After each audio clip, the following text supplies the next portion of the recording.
Our story begins with someone chasing another person. The white-haired man, named Bak Mujiol, declared that he had finally found him. That celestial demon called it Azura. The mere presence of Azura made everyone around feel intimidated. Bak stated that Azura could maintain an enormous presence even when alone, which was expected of someone who had dominated an era. Azura is a legend among those who follow the demonic path with a cold demeanor. As the leader of the celestial demonic cult, his existence inspired worship, leaving the world almost entirely in his hands. However, in the midst of all this, Bake declared his arrival and asked what Azura's last words would be. Hearing Bak's words, Azura began to laugh and his intimidating aura reverberated through the air. Seeing this, Bake proclaimed that such spirit would be enough for him to use for himself. However, it would be boring to end it all in an instant, so he decided to toy with him first. Then he shouted that Azura's cruelty would end that day, provoking him to attack. But what no one expected was that Azura asked to be spared. This, of course, left Bak confused, even questioning whether he was hallucinating. After all, his opponent was the celestial demon Azura, making it hard to believe that he would abandon his dignity and beg for his life. Realizing he didn't appear desperate enough, Azura once again asked Bak to spare him. The demon used sound transmission to speak directly to him. He declared that he would live in hiding, pretending to be dead, concealed in the depths of the mountains, and never return to Jianghu. Despite hearing Azura's words, Bake still didn't believe him. After all, his plan was to become a hero through this fight. However, that wasn't possible because of this cowardly demon. Azura explained that he needed to maintain appearances, which is why he could only plead through sound transmission. Irritated, Bake declared that if Azura was afraid of losing his reputation over such an incident, he might as well die right then. Even so, Azura asked Bake to reconsider his decision. Looking at Azura, Bake questioned whether he would belittle his martial arts even at the end. Yet, Azura still wondered if his death was imminent. However, the fight ended in a single move, and even though Bake was confident in his victory, he died with just one strike. This brings us to a 22-year time skip, where we are taken to the inner area of the demonic cult. Azura still pondered why Bake didn't use his strongest technique even in that situation. Thanks to that, Azura was able to protect his current position and train the next generation. However, due to his intense focus on power, his 3 sons ended up fighting over the position of successor to the demonic cult, and all of them were now buried. At that moment, someone approached and asked if Azura was doing well. That person was Ashura's only remaining descendant, named Du Yuging. Azura declared that his youngest son was different. After all, he had been raised to not be blinded by power and strength. Moreover, he had taken precautions to ensure Du Yuging would become the strongest leader of the cult. Then, Azura declared he was fine and thought that one day his son would surely surpass him, becoming the strongest leader of the cult. Meanwhile, 2 people were observing them, and one of them remarked that the leader could be benevolent despite being terrifying. Moreover, the next leader would undoubtedly be Du Yuging. The scene shifts to Du Yuging sitting at his desk. Suddenly, someone appeared and he asked who it was. The person in question was Sang Sagik, the torture specialist. He declared that he had come by order of his master to report on the progress of torturing one of the Orthodox sect members. Du Yuging then asked him to proceed. The criminal had been tortured in the underground prison for 3 days. On the first day, after flaying the skin from his thighs down to his toes, they submerged him in a bath of salt water. On the second day, they set pigs to eat his legs. By the 3rd day, the prisoner's body was reduced to nothing above the waist. With that, Sang Sagik declared that he was the only one capable of such a level of torture. He was certain Bak would be satisfied. However, slamming his hands on the desk, Du Yuging declared that it was not enough and Sang quickly apologized. However, this left him quite surprised as even his torture was not enough, and he thought he had overdone it. But this was to be expected after all. That man was the descendant of the celestial demon Lord Azura. Lowering his head, he declared that he would use even harsher torture methods from now on, and with that, he left. Du Yuging admitted that he had said those words without thinking. Moreover, he had claimed that harsher methods would be used, which surprised him given that such brutal torture had been employed on someone merely observing the demonic cult. Seeing the crumpled paper, he declared that he hadn't been able to speak to him again. He admitted that he didn't want to become the cult leader. After all he wanted was to live a normal life, but everyone misunderstood him. While walking, a woman asked where he was going, and he replied that he was heading to the furnace to dispose of some trash he found on the road.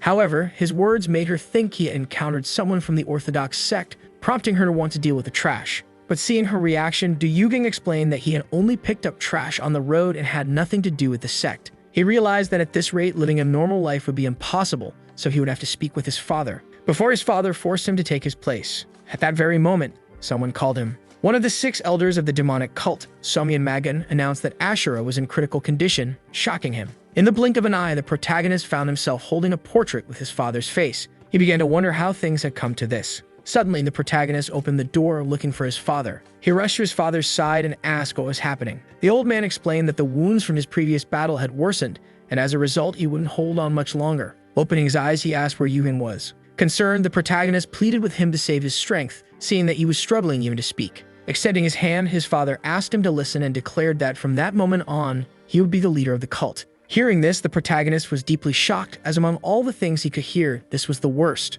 Thus, he resigned himself, declaring that he could not avoid becoming the cult leader. However, for a moment, he noticed someone he had never seen before in his father's quarters and immediately asked who it was. The man apologized for his intrusion, but before the protagonist could say anything, he was quickly struck. The man hit the protagonist directly on his pressure point. Then the man declared that he would take him away. With that, he sped off at high speed, carrying the protagonist. Our protagonist cried for help as the man's attack on his pressure points left him unable to move. Reinforcements arrived, and seeing them, the protagonist thought he was saved. However, the reinforcements stated they were there to kill the protagonist. Whoever eliminated him first would be greatly rewarded. Suddenly, many people surround the protagonist. However, the man declared they would escape, slicing through everyone around them. The protagonist observed that the man had defeated those elite soldiers. One soldier appeared behind the man, but in an instant, he swung his sword. With that, he eliminated the first soldier and pursued the second. The second soldier met the same fate, falling to the ground with his sword shattered. The red-haired man questioned whether they would let the protagonist escape so easily.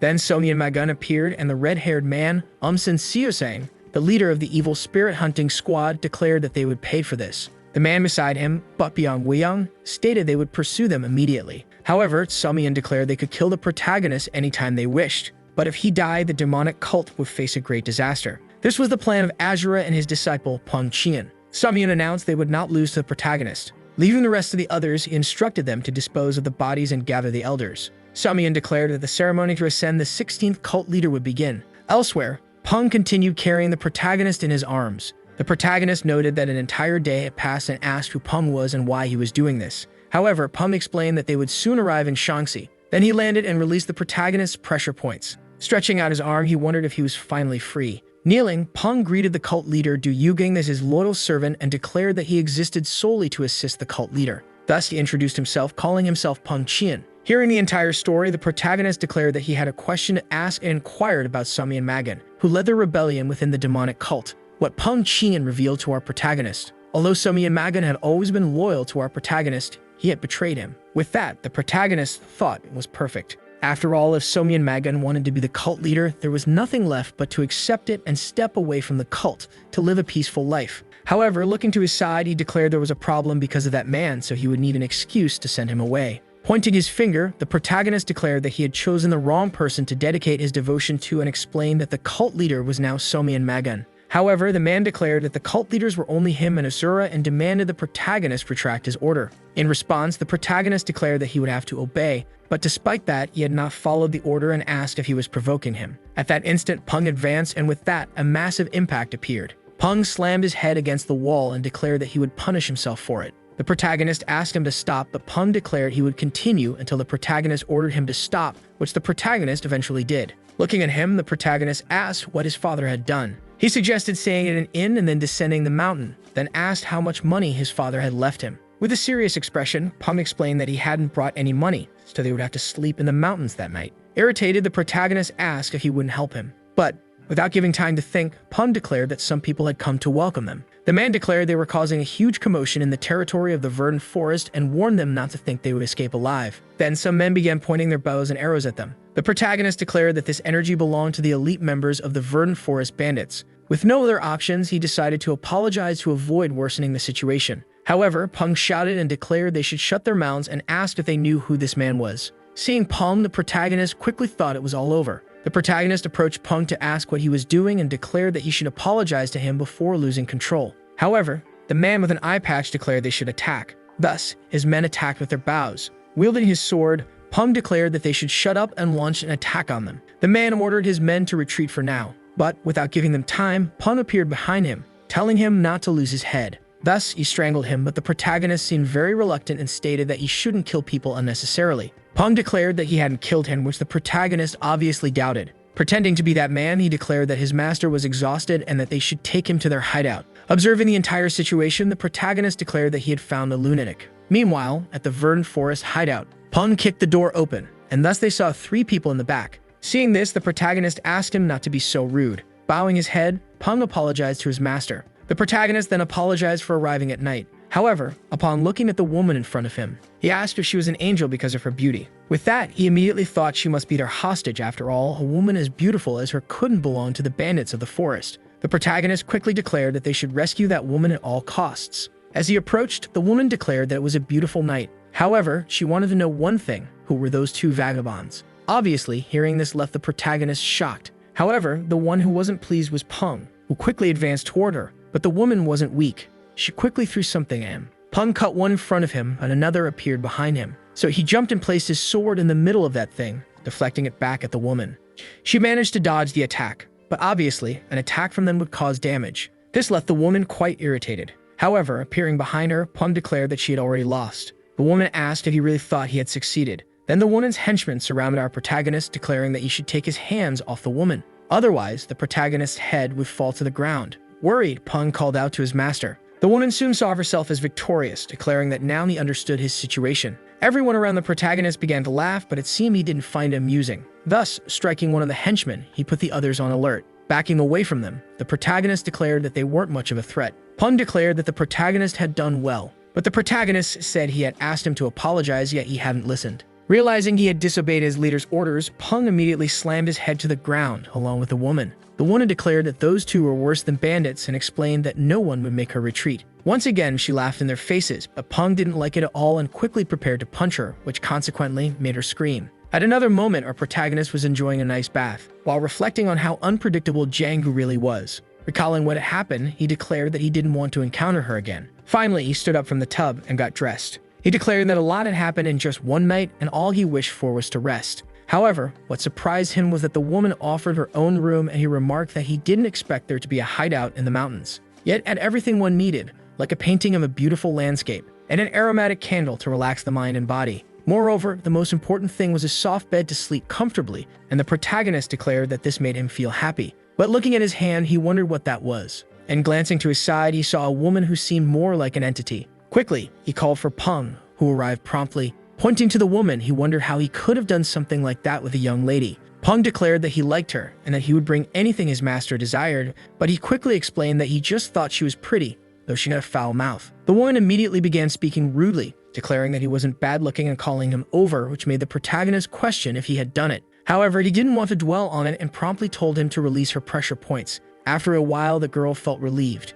The protagonist apologized and introduced himself as Du Yubing. She also introduced herself, stating her name was Sun Yakran, and asked if he was the son of some noble fool. With that, the protagonist immediately realized she wouldn't stop insulting him, but as he was tired, he suggested they go to bed. A little embarrassed, she remarked that at least he was straightforward. However, the protagonist explained that they would sleep separately. Teasing the protagonist, she declared that he looked decent and quickly asked if he was impotent. The protagonist didn't seem very pleased with the provocation. Suddenly, he appeared behind her, and meanwhile, in her thoughts, the girl declared that she would take advantage when he lowered his guard to kill him. Then the protagonist opened his hands near her stomach and closed them. Thus, flipping her over, he asked who she thought was impotent. The woman, poor thing, didn't even show a reaction. With that, she was sent flying, and seeing this, Peng declared that this was truly his master. At another moment, our protagonist was at a waterfall. He declared that he couldn't sleep because of that crazy woman and wondered if only madmen existed in Jianghu. The protagonist recalled Peng Qian, who managed to counter all attacks with great ease. But seeing a fish, he made a move, yet a dagger appeared.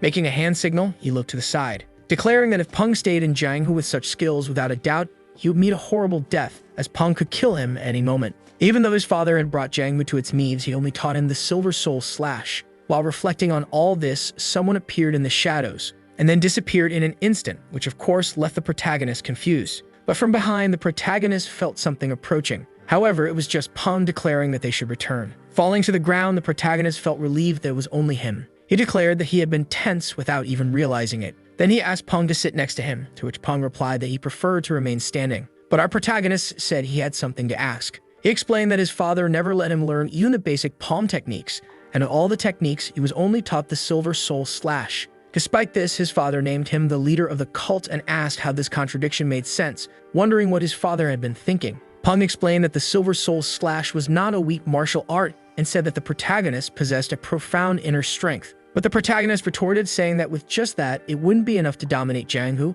let alone the demonic cult, and asked why his father had only taught him the Soul Slash. Peng explained that it was because he was meant to become the supreme martial master. However, the protagonist didn't seem to believe it much, declaring that he found it absurd. He then wondered if he would even be capable of challenging someone in his current state. Peng declared that what he was seeking did not yet exist in the demonic cult, and furthermore, the time had not yet come. That was all he could say for now. But the protagonist didn't like that answer very much. Nevertheless, Peng asked again for the protagonist to rest, as he would need to depart for the main base of the verdant forest in the morning. The protagonist asked why he had to go there. Peng declared it was to begin the conquest of the world. Irritated, the protagonist prepared to punch him, but it hurt a lot when he struck. Reflecting on this, he declared that he didn't want to be the leader of the cult or conquer the world. However, he had no choice. Peng declared that he would guide him along the way and asked him to come with him, while in his thoughts the protagonist begged for help. On another day, Peng and the protagonist were traveling in a horse-drawn carriage. The protagonist declared that Peng never did what he wanted, as they were heading to the main base of the verdant forest. At that moment, the woman asked why she was in the carriage with him. However, the protagonist didn't know and said she should ask Peng, not him. The woman quickly said she was waiting for an answer. She started insulting him, claiming that besides stealing her wealth to be able to do that, he would need to be on her level. She declared that if he were the leader of the demonic cult, she might consider it. Losing all his patience, the protagonist called for Peng, saying he couldn't stand that girl anymore. With that, the carriage stopped and Peng opened the door. The woman kept complaining about the situation, but Peng simply placed one hand on her head and the other on her neck. Twisting her neck, Peng declared that now she wouldn't make any more noise. The protagonist said that wasn't the problem and asked why he was forcing him to go through this. However, he quickly thought that if he said anything, Peng might start banging his head somewhere. But this time, he couldn't let himself be shaken by his exaggeration. Then the protagonist asked if he wasn't going to apologize. Peng apologized for his insolence, however, he decided to guide him with the authority of being his teacher. The protagonist recalled what happened earlier and was shocked, asking if that had really happened afterward. Peng declared they would continue, and in his thoughts, the protagonist called Peng a scoundrel. Meanwhile, the woman was still sitting with her neck twisted, and the protagonist asked if he wasn't going to straighten her neck. 2 days later at the Lunar Flower Pavilion, the protagonist sat at a table, declaring he was already tired. But at least Peng had straightened her neck. Someone announced that the food was ready, showing them beautiful dishes, and the protagonist declared he hadn't eaten good food in a while. However, looking at the waiter, he said he seemed suspicious, yet he just thought he was becoming paranoid from dealing with those lunatics. At that moment, he prepared his chopsticks to eat. However, Peng grabbed the waiter's arm, asking how long he had been working. The waiter replied that it had been 3 years. This, of course, made Peng suspicious of the waiter, and he asked if he got nervous every time he served someone. However, the protagonist stated that the waiter wasn't doing anything wrong. The waiter bowed his head, thanking him, and remarked that the young lady was as beautiful as she. The woman quickly declared that the waiter had good taste. With that, they finally began eating, and the protagonist was already quite happy. But the woman was making a strange face, and the protagonist asked what happened. She replied that they were being disrespected. She pointed out that the table next to them received 7 dumplings in their portion, while they received only 6. With that, she made the dumplings fly, landing on them, and even a plate fell on the protagonist's head. The protagonist called for Peng, who already knew what to do. The woman was still irritated, and Peng appeared behind her, declaring that he would silence her. Then the protagonist and Peng left, apologizing for the inconvenience, while the woman continued fuming. The extras in the background wondered about her neck and questioned if such a thing was even possible. A man appeared, declaring that they hadn't yet paid for the food. Turning his back, the protagonist explained that they were only given 6 dumplings. Meanwhile, at night, someone was being beaten and wondered if that was the best he could do. The man, who was the leader of the assassination squad of the demonic cult, Shimsu, declared that he didn't expect that woman to flip the table. He begged for another chance, addressing the person as his uncle. In his thoughts, the man admitted he couldn't get used to that person's face. Despite being over 60 years old, the person still had the face of a child. It was said he ended up like that because he ate human flesh as a child. Hook declared that this time he would succeed. As he left, the man declared he would let it slide this time since they were family, but he expected him to do it right this time. At another moment, Hook was in the forest and declared that the Shadow Squad would lure Peng away. The twin demons, Yin and Yang, would take care of the protagonist. All the men were positioned on the rooftop, waiting for the command. The protagonist was merely looking out the window. Meanwhile, preparing an arrow, Hook declared that this would be their last chance. The protagonist, on the other hand, was simply observing the people in the streets. He declared that love could be found everywhere, and even wished he could be like them. The woman then called him a vagrant and asked if he wasn't going to bed. The protagonist stated that Peng had made him share a room with that woman. She immediately commented that his face needed a good night's sleep. Sighing, he prepared to close the window. But before he could, an arrow flew toward him, nearly hitting Sun Yakran. Without giving them time, several arrows rained down on them. The protagonist ducked while Sun Yakran jumped. Sun Yakran asked what kind of trouble the protagonist had gotten into for her to be dragged into it as well. Peng appeared, asking if the protagonist was alright, to which he replied he was fine and said Peng could take care of the enemies. However, Peng instead attacked the protagonist's pressure points, Then he picked him up, but the protagonist protested, saying he had told him to handle the enemies, not drag him along. But Peng declared that he couldn't leave him in a dangerous place. Meanwhile, Sun Yakran watched everything from the window, wondering about her own situation. At another moment, Peng struck down one of the men, but another appeared from the shadows. However, Peng quickly attacked, causing massive damage in front of him. Two men continued fleeing, with one stating that Peng was heading in that direction. The other man declared they should lure him far from Lord Hyuk Shimsu so he could handle the protagonist. But soon enough, Peng and the protagonist appeared, flying in their direction. Seeing this, Peng asked him where he was looking before attacking him. The man showed no reaction. Switching scenes, Hyuk and the twin demons appeared. Hyuk asked if Peng Qian had left. Sun Yakran confirmed and explained that it had nothing to do with her. Realizing they had failed again, Hyuk noticed the twins also realized the mess they were in. Recalling what his uncle had said, the twins tried to escape through the window but failed, and Hyuk declared there was no use running. Striking them both with a single blow, Hyuk declared that everyone was dead, preparing to strike himself. Watching all of this, Sun Yakran asked if all of that was really necessary. However, as she got closer, she realized they were all dead and wondered if cultists valued life so little. At that moment, Peng and the protagonist arrived, and Peng undid the pressure points. Slightly irritated, the protagonist asked if Peng had brought him along just for a bloodbath, but seeing all the bodies on the ground surprised him. Peng looked closer and recognized Hyuk Shimsu and the Yin and Yang twins. However, this left the protagonist confused, and he quickly asked Sun Yakran what had happened. Sun Yakran declared it wasn't her and explained that Hyuk had killed the twins and then himself after saying he had failed. Seeing this, the protagonist immediately understood why she was still alive. She said they had died before she could ask anything, but setting that aside, she declared they had abandoned her and left. Looking at Peng, she asked if there was a way he could take her along. However, Peng seemed to be opening something and poured a few drops onto one of the bodies, dissolving it. Sun Yakran quickly changed her expression upon realizing he had disintegrated a corpse in an instant. Peng stated it would be better if they left the area. The protagonist simply agreed, while Sun Yakran seemed amused. As they walked away, we see the protagonist's name written on the ground. Now, on another day in the carriage, Sun Yakran declared that one never knows what happens in Jianghu. She added that one could even get used to living with their neck twisted. Sun Yakran mentioned that 4 days had passed since they had been on the run, and they needed a bath because they stank. In his thoughts, the protagonist remarked that Sun Yakran was not easy to deal with, though it was true they hadn't bathed in days.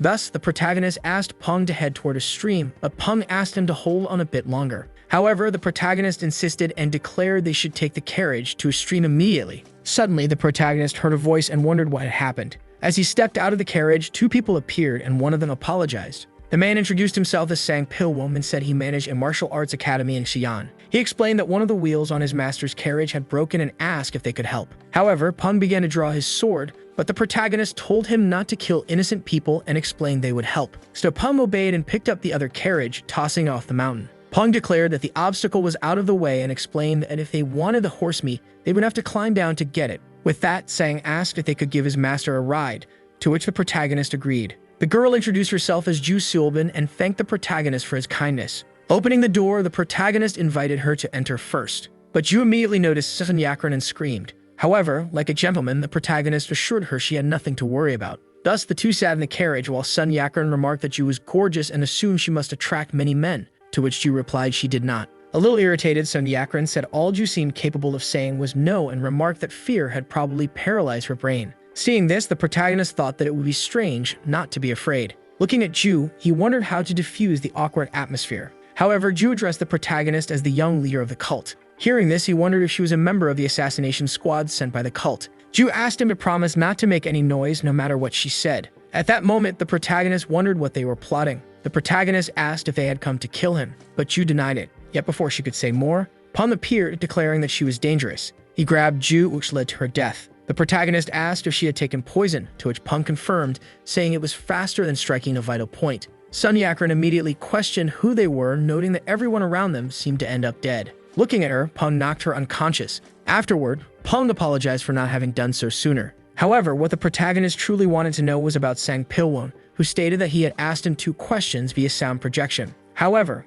after asking which demon cult group they were part of and who was leading that operation, the man's expression immediately changed. He explained that the man ended up taking his own life before he could do anything. Thinking about it, the protagonist remarked that he had thrown bait and even got an answer, but Peng was no fool. Peng declared that if they were tracking him without him noticing, then something was wrong. He explained that someone had marked the protagonist with the scent of 1,000 miles. Here's an explanation. The scent of 1,000 miles is a smell that only those who have mastered the divine art of tracking can detect. Additionally, the traces of this scent disappear once someone is marked so that the marked person remains unaware. The protagonist asked if there was a way to remove it. Peng explained that it could be burned away using the sun's heat and asked if the protagonist could endure the pain, to which he agreed. With that, Peng instructed the protagonist to sit and cross his legs, which he did. Extending his hand over the protagonist's head, Peng declared he would begin, and the protagonist started screaming in pain. After a while, the protagonist declared he would never do it again. However, Peng once again placed his hand on the protagonist,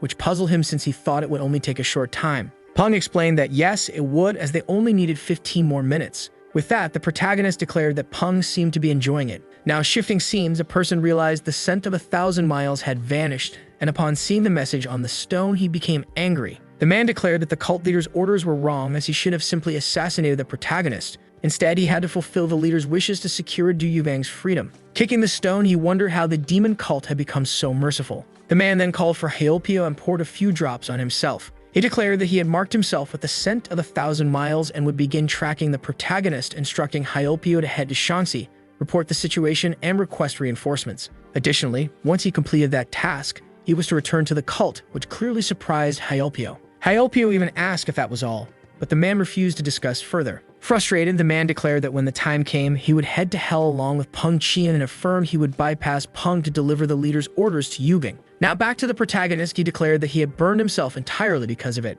However, thanks to Peng, he couldn't hear what that woman was saying and even wondered what she had said. Sun Yakran asked the protagonist why he was so lost in thought. She asked if he was scared because of the assassination attempt, even teasing him about it. But irritated, the protagonist asked if she only thought about herself. Seeing his irritation, she asked why she should care. She even wondered if she should cry and beg for her life so that in the end he could comfort her in his arms like a hero. However, the protagonist declared that wasn't it, but he noticed that she was trembling and wondered if she talked a lot just to calm her nerves. Staring at her, he apologized for what he had said. At that, Sun Yakran asked why he used sound transmission, to which he replied it was so only she could hear, as he didn't apologize for everyone to listen. Hearing this, Sun Yakran asked what he was thinking about that had him so focused. He said he was thinking about a friend and declared that his friend's family was very powerful, but his uncle started a rebellion. His friend managed to escape with the help of trusted allies, but his uncle sent several elite soldiers to kill him. For those who didn't realize, he was talking about himself. The protagonist remarked that the logical thing would have been to eliminate him since he was a risk, but he had a feeling they were trying to tell him something. Thinking for a moment, Sun Yakran remarked that it seemed like the message was that they wouldn't harm him as long as he lived in hiding, as if he didn't exist.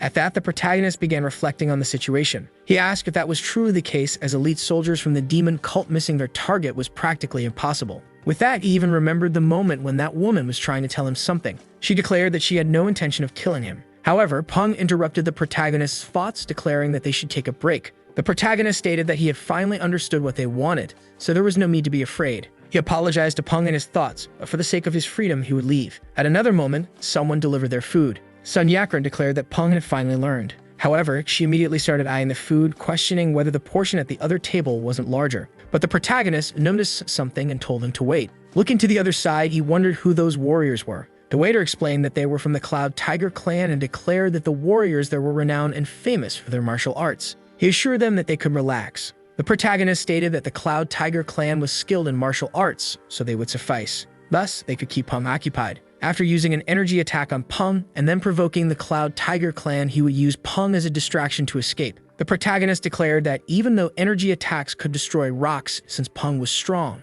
he would recover. He apologized to Peng and then launched his attack. But surprisingly, there was no effect. With that, Peng turned to the protagonist. At that moment, the protagonist broke into a cold sweat and wondered what Peng's body was made of. However, Peng asked if the protagonist had tapped him to request something. This surprised him because he had literally used an attack on him. The protagonist declared that he had something to ask since he was quite irritated. After all, there were people wielding swords in his presence and he couldn't tolerate that. With that, he pointed toward the warriors. The Cloud Tiger clan warriors immediately felt intimidated. At that moment, Peng began to draw his sword as the protagonist had used energy on him, which meant he was very angry. Then the protagonist declared that Peng should leave everyone alive so they could learn. With that, the warriors advanced toward Peng. But easily, Peng grabbed the heads of two and slammed them against the ground. Seeing the situation, the protagonist decided to take the opportunity to escape. The restaurant was destroyed as the protagonist fled. The protagonist declared that he needed to go as far as possible while those men kept Peng occupied. He saw the outer gate and declared that he would finally achieve freedom.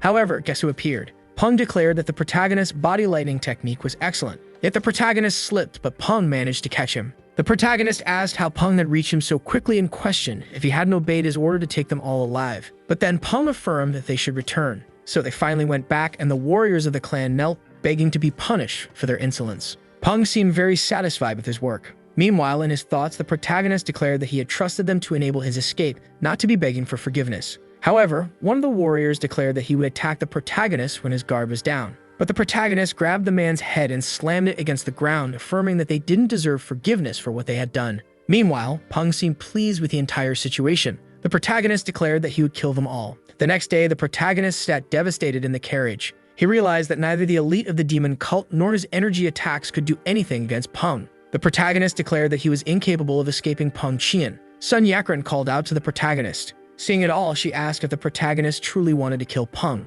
But the protagonist declared that he hadn't aimed for a vital point, though it didn't matter since even his blade hadn't scratched him. At that moment, Sun Yakren supposed it was because his blade was poor quality. With that, the protagonist took his blade and easily cut through something, even causing the wood to fall. Sun Yakren was surprised. After all, Peng had received that without taking any damage, and she declared that for someone so strong to be his subordinate, he must be of a high rank. With cold eyes, the protagonist asked how far Sun Yakren intended to go. Then she smiled, declaring that he wanted to escape Peng, and asked if he wanted her help. The protagonist asked what she could do to help him. Then Sun Yakren revealed that she had a toy, showing the protagonist a type of golden orb, and asked if he wanted to play with it. However, our protagonist declared that it was suspicious and asked what it was. Laughing, Sun Yakren stated it was a pill that turned your insides upside down. She explained that after consuming it, within 15 minutes your intestines would be in serious trouble. The protagonist asked if he should eat it. Although Sun Yakren thought it was a good idea, she stated that it was for her. Then she declared that after taking the pill, he should tell Peng something. He was to tell Peng that she needed to relieve herself in the bushes and ask him to keep an eye on her.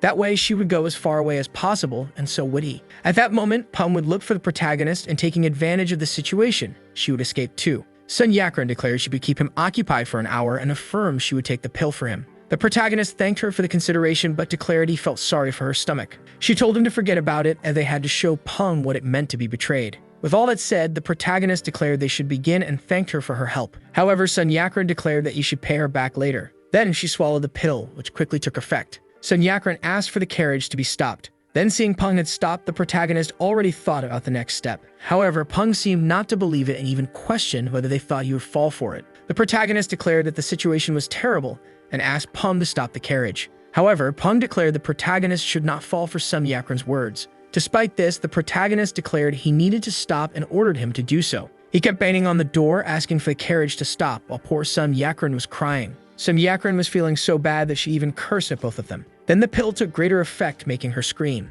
At another moment, Peng opened the door, calling for the protagonist. He then grabbed the protagonist and apologized to him. Peng declared he had not thought Sun Yakren would go to such lengths. Then the protagonist declared that since Peng disobeyed his order, he should be punished. But Peng replied it was necessary for him to become a supreme master. At that moment, the protagonist asked if smelling people defecating was part of becoming a supreme master. With that, Peng hit his head against a tree, asking for forgiveness. After some time, they changed carriages. Sun Yakren was devastated by everything that had happened. The protagonist declared he felt sorry for her. However, Sun Yakren asked them to try again. But the protagonist didn't understand anything, and before he could react, she had already bitten another pill. He asked why she was doing all that. However, Sun Yakren declared that the Sun family never gave up. Peng quickly appeared, and seeing no other choice, the protagonist asked him to take Sun Yakren to a secluded place. However, Peng attacked Yakren, who narrowly dodged. Yet Peng declared he could not let this continue and would have to kill her. Obviously, both were shocked. However, the protagonist declared she just needed to relieve herself.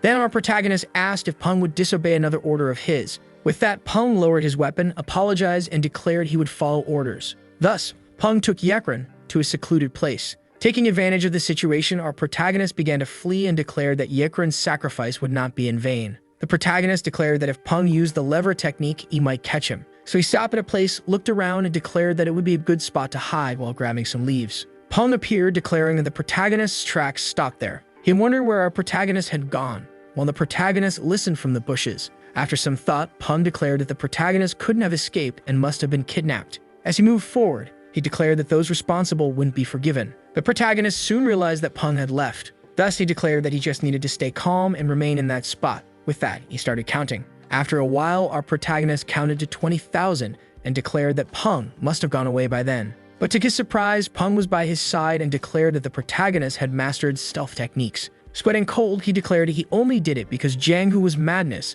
but leaving that aside, Peng had also mastered tracking techniques. Quickly, he stood up, declaring it was over and that they should leave. However, Peng called for the protagonist. He declared that the protagonist should bow his head. Peng stated that Ashura had sent him to lead the protagonist to the supreme path, so any attempts to avoid that fate were not allowed. However, this was already the third time. Our protagonist was surprised to realize that Peng had noticed every time he tried to avoid it, but he asked if Peng was accusing him. Nevertheless, Peng declared that the supreme martial leader could not lose confidence, so he should bow his head, but he also reminded him that he was still his master. Seeing no choice, he bowed his head, stating that he already intended to do so. At that moment, Peng declared that the protagonist should repeat the following phrases with him. "I am the leader of the demonic cult, and nothing in this world scares me." He then told him to begin. So our protagonist did as Peng asked, but Peng declared that his voice was too low and told him to start over. Annoyed, the protagonist repeated the phrase once again. However, since the protagonist had added some curses at the beginning of the phrase, Peng said he would have to start over. Finally, the protagonist repeated it exactly as Peng wanted.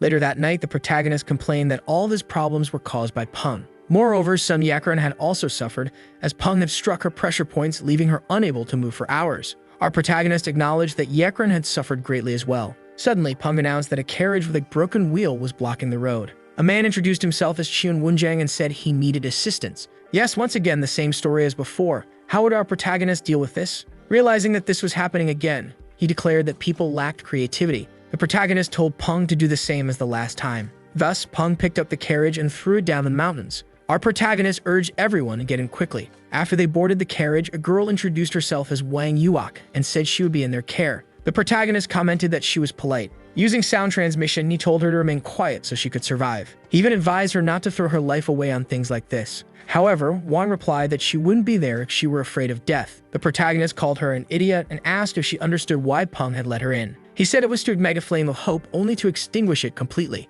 But Wang replied that it didn't matter, and the protagonist begged her not to do this. Nevertheless, Wang said that to tell him she loved him, no risk was too great. Hearing this, the protagonist was taken aback. He asked what nonsense this was and if Somi and Magan had put her up to it. Angry, Wang asked how the protagonist could call her love nonsense. But the protagonist declared he didn't even know who she was. At that moment, Wang slapped him and Yekren watched it all with a smile. After some time, Peng appeared, asking what happened. However, the protagonist said it was nothing and told him to let it go. Still irritated, Peng declared that the protagonist had shown her a generous favor, that she had dared to lay her hands on his noble body. Thus, he stated that one death wouldn't suffice. However, Wang threw several objects at the man Peng was holding. She rushed toward Peng, but he quickly stepped onto the carriage, making her lose her balance. Wang realized he had lifted the carriage as he planted his feet on the ground. But before she could react, he slammed it back down. He then prepared to kill her, but before he could, the protagonist asked him to stop. The protagonist declared it was just a misunderstanding and that, to begin with, he was the one who provoked her, so Peng should sheath his sword. With that, Peng did as he was told. Then the protagonist asked them to continue their journey in the carriage. However, before doing so, Peng remembered something and approached Wang. He grabbed her head, intending to twist her neck. Seeing this, the protagonist tried to intervene, but it wasn't enough. Later, Wang was lamenting about her neck. Yakren commented that Peng was excellent at twisting necks. However, Wang asked who they were. Yakren replied that she didn't know the answer, but she did know a way to fix her neck. Thus, she extended her hand, saying that those pills had an instant effect. However, the protagonist quickly grabbed them from Yakren's hand, asking if she wanted to ruin another carriage. Meanwhile, seeing the whole situation, Wang cried, lamenting about her neck. Despite that, Peng told her to shut up or he would have to intervene. That immediately made her swallow her tears. Yakren declared that he would fix her neck if she behaved. After all, she had been through something similar herself. Then Yakren asked where they were going and Wang replied that they were heading to Mount Otei. The protagonist stated that he didn't understand women, but he said he would inform Peng that Wang was coming with him. Wang declared that she had never gone through anything like this in her 24 years of life. However, Yakren stated that Wang should sit far away from her since she was only 12 years old. Hearing all this, Peng told them to shut up, and thus another argument began inside the carriage. After some time, the protagonist declared that this sort of thing only happened to him. At another moment, Peng declared they should go on foot. The protagonist asked if that was Mount Otei, to which Peng confirmed. Wang declared that she would entrust her life to them. However, Yakren questioned if that wasn't Wang's destiny, suggesting it might be a good moment for them to say their goodbyes. Yet Wang declared she had nothing to say. Annoyed, Yakren said that people who keep too many secrets are whores. No longer able to bear the situation, the protagonist told Peng to fix Wang's neck. Thus, he approached her and Wang declared that she could finally leave. However, before that could happen, several people appeared. A man asked what they were doing on that mountain. But, observing the situation, the man realized something was off. He declared that the woman seemed strange, but there was another one. Yekren asked the protagonist who those people were. The protagonist then asked Peng to deal with them. Peng declared that he would do as commanded. However, the men seeing this mocked them. They claimed the protagonist seemed to think of himself as the leader of the demon cult. The protagonist asked if Peng wasn't going to start. However, before he could act, more people appeared. That man called them the Black Dragon Union and declared that their targets were the bandits of the Verdant Forest, so they shouldn't involve innocent people. But the men affirmed they were working overtime. Reflecting a bit, the protagonist declared that the Black Dragon Union was one of the 5 greatest martial unions, but those men in white seemed strong. Despite this, the protagonist couldn't understand why they were causing such a fuss with them in the middle of it. Nevertheless, the men had already begun fighting each other. Hung declared it would be great to watch them and train a bit, but it seemed there was a problem in the Verdant Forest. The protagonist affirmed this, stating that such a thing wouldn't happen on Mount Wutai. However, Wang asked if Peng wasn't going to fix her neck, but Peng declared he was still talking with his master. Frustrated, she left while apologizing but not before talking nonsense. Seeing this, Peng asked what she had said, and she replied that she hadn't said anything. However, Peng stated that he had heard her swearing, but she swore she hadn't cursed. Additionally, she declared that Yekren cursed much more, so there was no reason for him to pick on her. Still, Peng stated that Yekren had paid a very high price as she had been in a mess twice before and the first time had smelled terrible for her. Yekren declared that he shouldn't expose what had happened. The protagonist asked Peng to stop, but Peng insisted she admitted already. With no other choice, she declared that she had indeed said something and asked if he was satisfied now. After that, Peng declared that he was right. He began laughing, leaving the protagonist confused. But suddenly, Yekren noticed something. There was a whistle on the ground and she wondered who had left it there. Nevertheless, she blew the whistle and declared that she hoped everyone would die because of it. However, a man heard the whistle's sound. He quickly went to a place, opened a door, and declared that they had finished their sweep except for the bandits of the Verdant Forest. He addressed another man as the leader of the Black Dragon Union. Hearing this, the leader declared for the men to be summoned, as they were going to deal with the forest bandits immediately. One of the men asked what Yekren was doing. They declared that the woman had blown the whistle, so they needed to finish it as quickly as possible. The protagonist wondered if there were more members of the Black Dragon Union. If that were the case, he would need to leave before things got worse.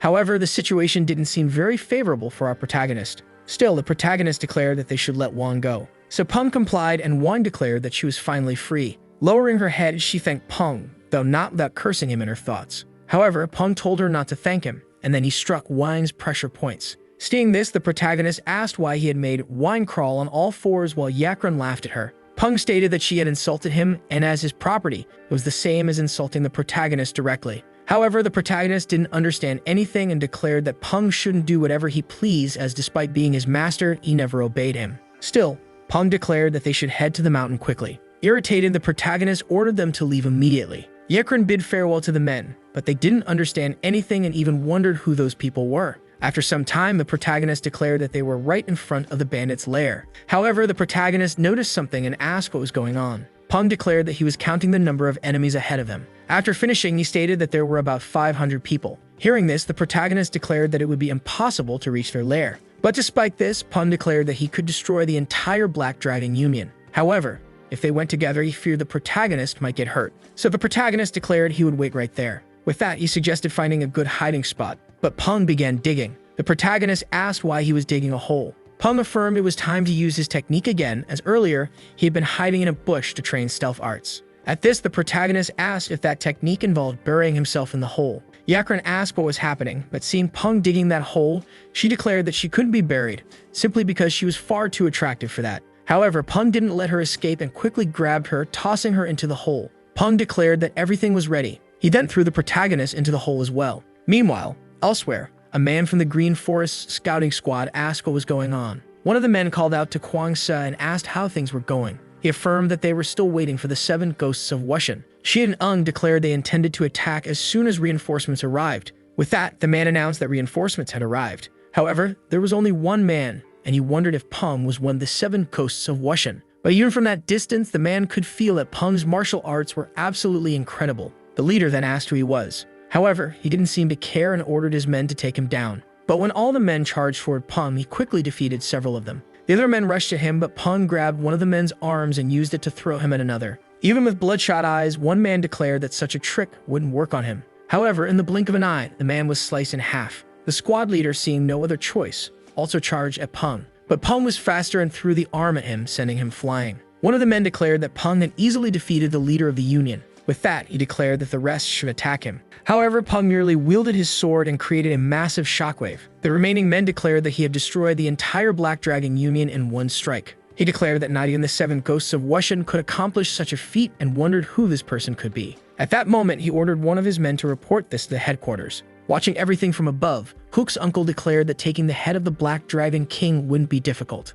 However, annihilating so many people and the leader of the Black Dragons in 10 seconds was expected from the servant of the celestial demon lord Azura, the one who conquered Jianghu. At that moment, he even wondered if he would be able to handle it, even if it meant sacrificing himself in the process. Later, one of the men appeared and informed them of what had happened. The man stated that anyone who was against the Black Dragon Union was their friend, and he asked them to treat those people respectfully, following proper etiquette. After some time, Peng returned and declared that he had dealt with the leader of the Black Dragon Union. Despite this, he apologized for not finding a more comfortable hiding spot. However, the protagonist was not pleased, especially since Peng said that right after burying him in a hole. Lowering his head, Peng declared that next time the protagonist could clean himself properly. Still irritated, the protagonist declared there wouldn't be a next time. However, Yekren also didn't seem pleased and even cursed at him. Despite that, Peng didn't let it slide and immediately confronted her. In the blink of an eye, she was on the ground and Peng noticed people approaching. 2 individuals appeared, declaring they were scouts from the Verdant Forest acting under their leader's orders.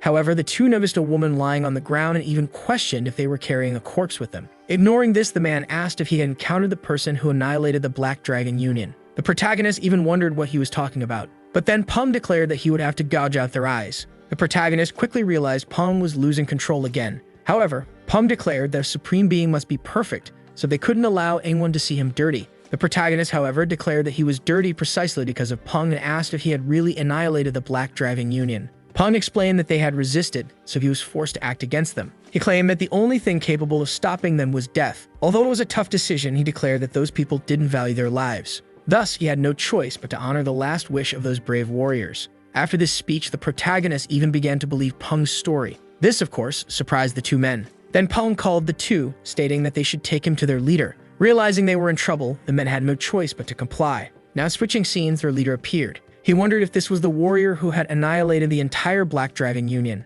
As he descended the stairs, the leader of the Verdant Forest asked if Peng had any requests. However, Peng declared that he had to kneel. The leader said he hadn't heard properly. Peng then repeated loudly, declaring that he had ordered him to kneel and even asked if he knew the person standing behind him. However, the leader didn't back down and declared that Peng was quite insolent before the Verdant Forest. With this, Peng let go of Yakren, causing her to fall to the ground. However, after getting up and looking up, Yakren realized it was her father. The protagonist was obviously shocked as he hadn't expected son Yakren to be the daughter of the bandits' leader. Realizing the situation, the leader declared he would not kneel, even with his daughter taken hostage. After all, he was still the king of the Verdant Forest. At that moment, Wine called the leader Love and declared that she had also arrived there. Despite this, the leader ordered them to kneel. In the blink of an eye, night had fallen and all the men were kneeling. The leader declared it was an enormous humiliation. He stated he hadn't thought the entire headquarters of the Verdant Forest would be subdued by just 2 men, and one of them was just a boy. Our protagonist, however, seemed quite disappointed, as he had hoped he would at least stand a chance against them. Yekren's father asked who those people were. However, she declared she didn't even know, affirming that the man who had annihilated the Union was named Peng Qian, but he had no self-control. Furthermore, he killed anyone who didn't obey him, just as he did with that Union. With that said, the other person was Du Yubing. She stated that Peng had made them kneel precisely because of him, claiming he was hiding something. Despite this, she declared that he only pretended to be innocent, as she had been embarrassed twice because of him. Changing the subject, Yekren asked why Wang had called her father Love. Her father explained that Yekren's mother had died some time ago, which had led to this situation. However, irritated, Yekren asked if he intended to marry that cursed woman, to which he replied that he had found her after 10 years. Meanwhile, our protagonist declared he couldn't believe he had escaped the cult only to hear bandits arguing. Changing the subject, Peng asked the protagonist to sit on that throne. However, the protagonist asked why he should sit there. Without hesitation, Peng grabbed the throne and broke it, believing it unworthy of the protagonist. Witnessing all of this, the protagonist declared that Peng was insane. Peng explained that the chair was not fit for the protagonist and apologized for his insolence.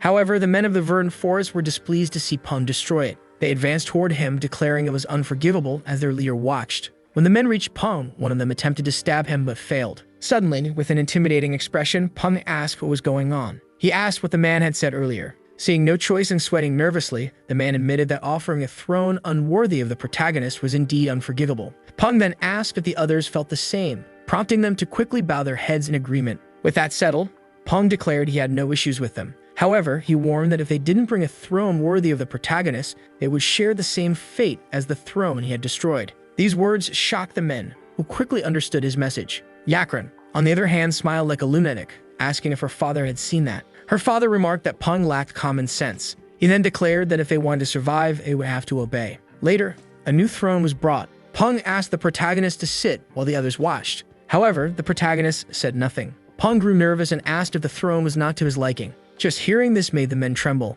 They wondered if they were all going to die because of this. Peng began to suggest that the throne might not be worthy after all. Meanwhile, another man, trembling with fear, begged the protagonist to just sit down already. Once the protagonist sat, everyone felt relieved. Yakren's father commented that the protagonist had created a big scene just to sit on the throne. Peng then declared that the master had issued an order. He instructed them to bury all the bodies of the Union, leaving no trace. Afterward, the forest should return to normal. However, they were to remain vigilant to ensure no one escaped. Finally, they were to bring the best cook for the protagonist. Peng warned that if anyone tried to flee, everyone would be killed, leaving the leader astonished. However, after standing up, the protagonist called for Peng. He grabbed the throne and threw it at Peng, declaring him arrogant. Seeing this, the leader was in shock. After all, the protagonist had just ordered his servant and then assaulted him. He immediately concluded that the protagonist was a psychopath. The protagonist declared he hadn't said anything since arriving there. Suddenly, the sound of a whistle was heard. In no time, several people appeared, members of the Black Dragon Union. They demanded surrender without resistance,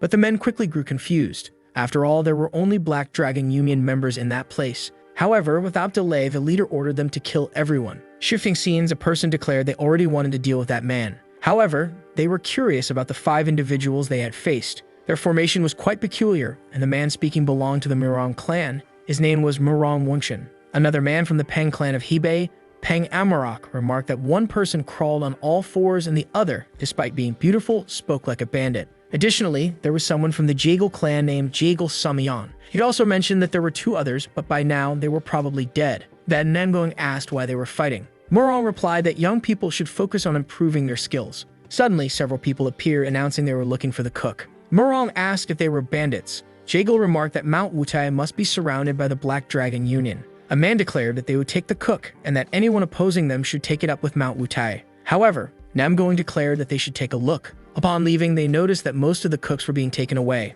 Later, Dun Yangyo stated that they weren't people who were easy to deal with. Although he had complained about several of their dishes, he had eaten all of them. The leader stated that he didn't know what was going through their minds, but putting that aside, he asked how the cleanup of the Black Dragon Union's corpses was going. However, Gong affirmed that they had buried all of them and cleaned up all the bloodstains. With that said, the leader declared they would get straight to the point. He stated that as long as those 2 men were in the forest, it would go through a very dark period. The leader declared that they needed to come up with a plan to kill those 2 for the sake of the verdant forest. He mentioned that he had told Peng they needed to discuss their future, but if they stayed in that place too long, Peng might start suspecting something. At that moment, the man in charge of the verdant forest, Chiano Myozin, said he had a question. He asked for the protagonist's name, which Yakram said was Yugang. He stated that their strategy would depend on Yugang's martial arts skills because the stronger his martial arts, the harder they would have to work. Yakran declared that they weren't a big deal since she was with them herself. Chiono asked if she was sure, to which she responded by asking if he was calling her a liar. However, she admitted she had no reason to make it all up. The leader, however, declared they shouldn't fight when they should be uniting forces. Hyuno suggested that they could take the protagonist hostage, but Yeon stated that wouldn't be easy since Peng was always near him. The leader then asked what the alternative would be. He suggested preparing explosive traps to take them both out at once. However, the leader questioned what they would do if Peng survived. He replied that they would all die together. Yeon then proposed using the Kaiman Dungeon formation to trap them. However, holding his head in frustration, the leader stated that none of them were capable of executing the Kaiman Dungeon formation. Slamming his head against the table, the leader despaired while another man declared that the verdant forest was doomed. Suddenly, slamming his hands on the table, someone announced he had an idea. They should use the famous poison, which quickly pleased Yekran's father. After all, if they used the Crimson Flame's poison, they could let the venom do the killing. Meanwhile, our protagonist was enjoying a type of tea. He remarked that the morning was perfect and the room and food were wonderful. He wished he could stay there forever. However, at that moment, someone knocked on the door. Since the protagonist was in a good mood, he invited the person to enter. Yakran and Peng appeared. Yakran quickly wished the protagonist a good morning and asked if he had slept well. Hearing this, the protagonist asked what Peng had done to make Yakran so polite. However, Peng stated that he hadn't done anything and suggested that she probably realized it was useless to rebel against him. The protagonist was convinced Peng had done something and asked Yakran if he had forced her to act that way. Yakran declared that Peng had done nothing to her and expressed her wish to serve him for the rest of her life, even calling him master. Still skeptical, the protagonist asked if they came just to say that. Yakran stated that she came to give him advice. She said that to take full control of the verdant forest, he needed to get rid of vice leader Qian no Myozin. She described him as a cunning man and the current advisor to the Forest King, who she claimed was a brainless incompetent. The protagonist was doubtful since the Forest King was her own father. Yakran explained that to achieve great goals, personal opinions had to be set aside and asked him to heed her advice. The protagonist reflected on how she had insulted her own father and now intended to hand over the entire verdant forest.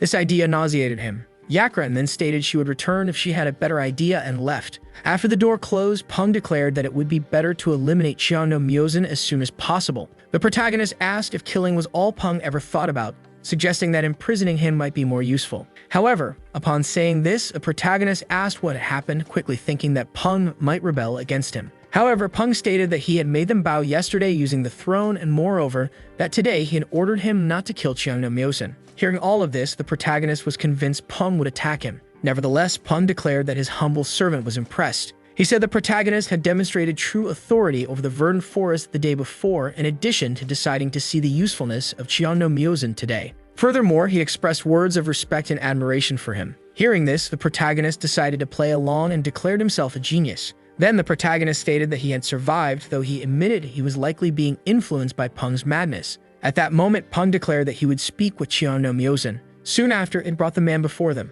Qian no Myozin admitted he was nervous even after learning about the plan. The day before, they had discussed earning Peng's trust to use the poison, which is why the leader had chosen him. Although he had promised to do his best, Yakran told him not to worry because she would distract Peng as much as possible. At that point, Peng asked if Qian no Myozin would use his intelligence for the benefit of the protagonist. But before he could respond, Peng grabbed him and asked if he wouldn't at least hear his proposal, to which Qian no quickly agreed. Yakran, meanwhile, watched in surprise. Soon, Qian no Myozin was left battered, and Peng declared that since he hadn't yielded to persistence, his hands were tied. However, while crying in pain, Qian no declared they should be on his side. Shifting scenes, the leader declared that the mission had succeeded, though it was not yet a victory. He asked if Qian no Myozin was alright. Ian explained that it would be difficult for him to move for some time, as Peng had broken every bone in his body. Nevertheless, the leader declared that at least his life had been spared. He thanked Yakran for convincing the protagonist to use Qian no. However, Yakran was confused as she had suggested they kill him. Obviously, upon hearing this, everyone was surprised.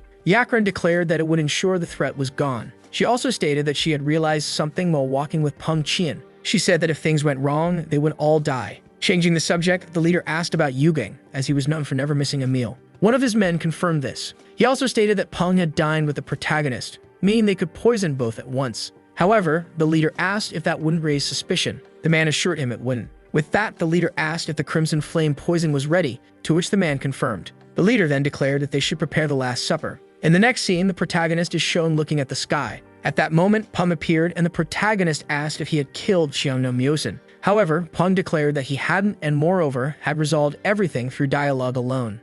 Still, the protagonist remarked that Peng didn't even try to hide his lies but decided to let it go for now. With that, the protagonist declared he had a question. He stated that there must be a reason for taking over the verdant forest and wanted to know what it was. Peng declared that he had subdued them because they were on Mount Wutai and destroyed the entire Union because they couldn't stand in his way. However, the most important reason was Azura's plan. Peng revealed that it was located at Mount Wutai. Hearing this, the protagonist was obviously surprised. Realizing everything was due to that plan, the protagonist understood that Peng always had a strange motive behind his actions. He then wondered what his father had left for him. So the protagonist asked Peng what his father had planned. However, Peng replied that he couldn't reveal anything further about it. In response, the protagonist insisted that he should share, reminding him that he was still his master. Once again, Peng declared he couldn't. Furthermore, he stated he would deal with the useless members of the verdant forest. And with that, Peng disappeared, leaving the protagonist still wanting to know what his father had done before leaving. At another moment, the people of the verdant forest were nervous. Peng then asked why they were delivering the food personally.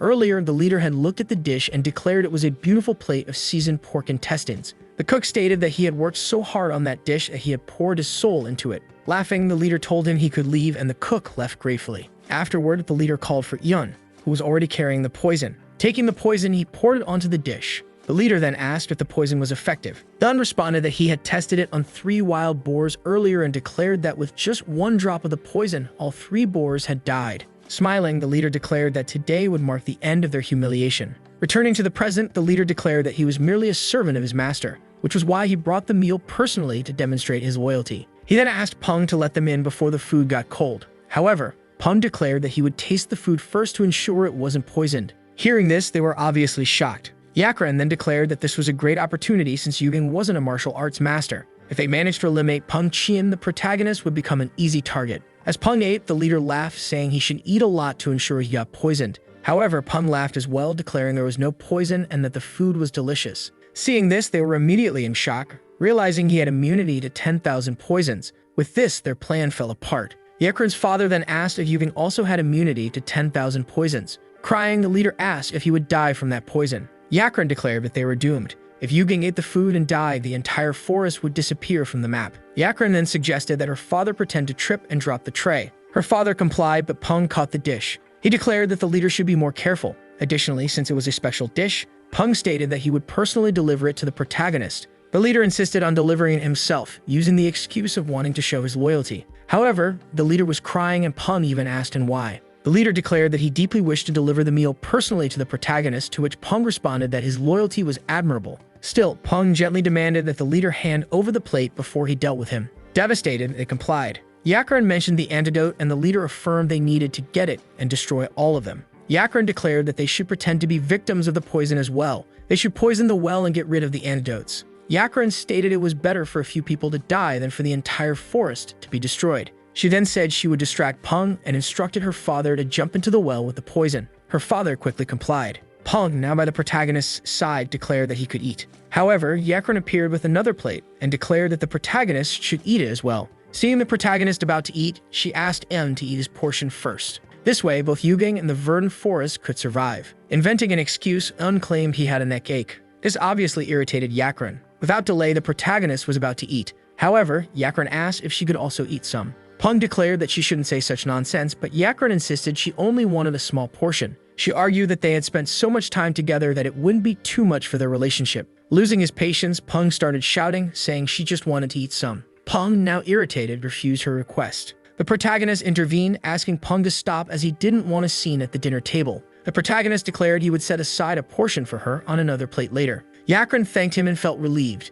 Since she had insisted on taking some, it wouldn't suspect that they had poisoned the food. The protagonist declared that the food must be delicious. He then took a bite, and everyone watched intently. The protagonist declared that it was truly delicious. At that moment, the leader appeared at the door and asked if the protagonist was feeling well. However, Peng didn't like the sudden appearance of the leader and told the protagonist to leave it to him. Suddenly, the protagonist began coughing up blood. Moments later, he fell from the chair on the verge of passing out. Peng quickly caught him and declared that he wouldn't let him die. He took a type of medicine, placed it in the protagonist's mouth, and vowed to find a way to detoxify him and pay for his mistake afterward. The protagonist noted that Peng had used the primal heart pill, something only the master of the demonic cult could grant. At this, the leader declared that someone had poisoned the well and that 30 subordinates had been affected by the toxin. However, Peng seemed unconcerned and stated that the leader had 2 hours to bring a doctor. Otherwise, the forest would cease to exist today. Having no choice, the leader agreed. Elsewhere, Namboing declared they would investigate the verdant forest headquarters. Murong remarked how strange it was for the entire Black Dragon Union to vanish suddenly. Peng Amara questioned why they had kidnapped so many cooks, even wondering if they planned to open a restaurant. However, Jagle stated that they would find out once they arrived, though they should remember they weren't going there to fight. Obviously, they already knew that, especially considering the verdant forest was known as the strongest force in history. Additionally, even the Black Dragon Union had allied with the 7 ghosts of Wushan because of their power. Murong commented that it would be an interesting situation. Meanwhile, the forest leader was desperately searching for a doctor. This surprised the group, and they soon realized it was the king of the forest. One man also noted that the crazy woman with the whistle was there as well. Desperate, the leader declared he was going to die and questioned what he should do. At that moment, Yakran told him to focus on the mission and act with the dignity befitting the king of the verdant forest. Hearing this from her shocked everyone. After all, they realized this woman was the daughter of the forest king, and the other man was considered the strongest in the forest's history. After some time, a man appeared, announcing that he had brought all the doctors. The king seemed relieved and declared that he only needed to choose the most skilled ones. However, one person admitted he was a fraud who had learned by spying on real doctors at work.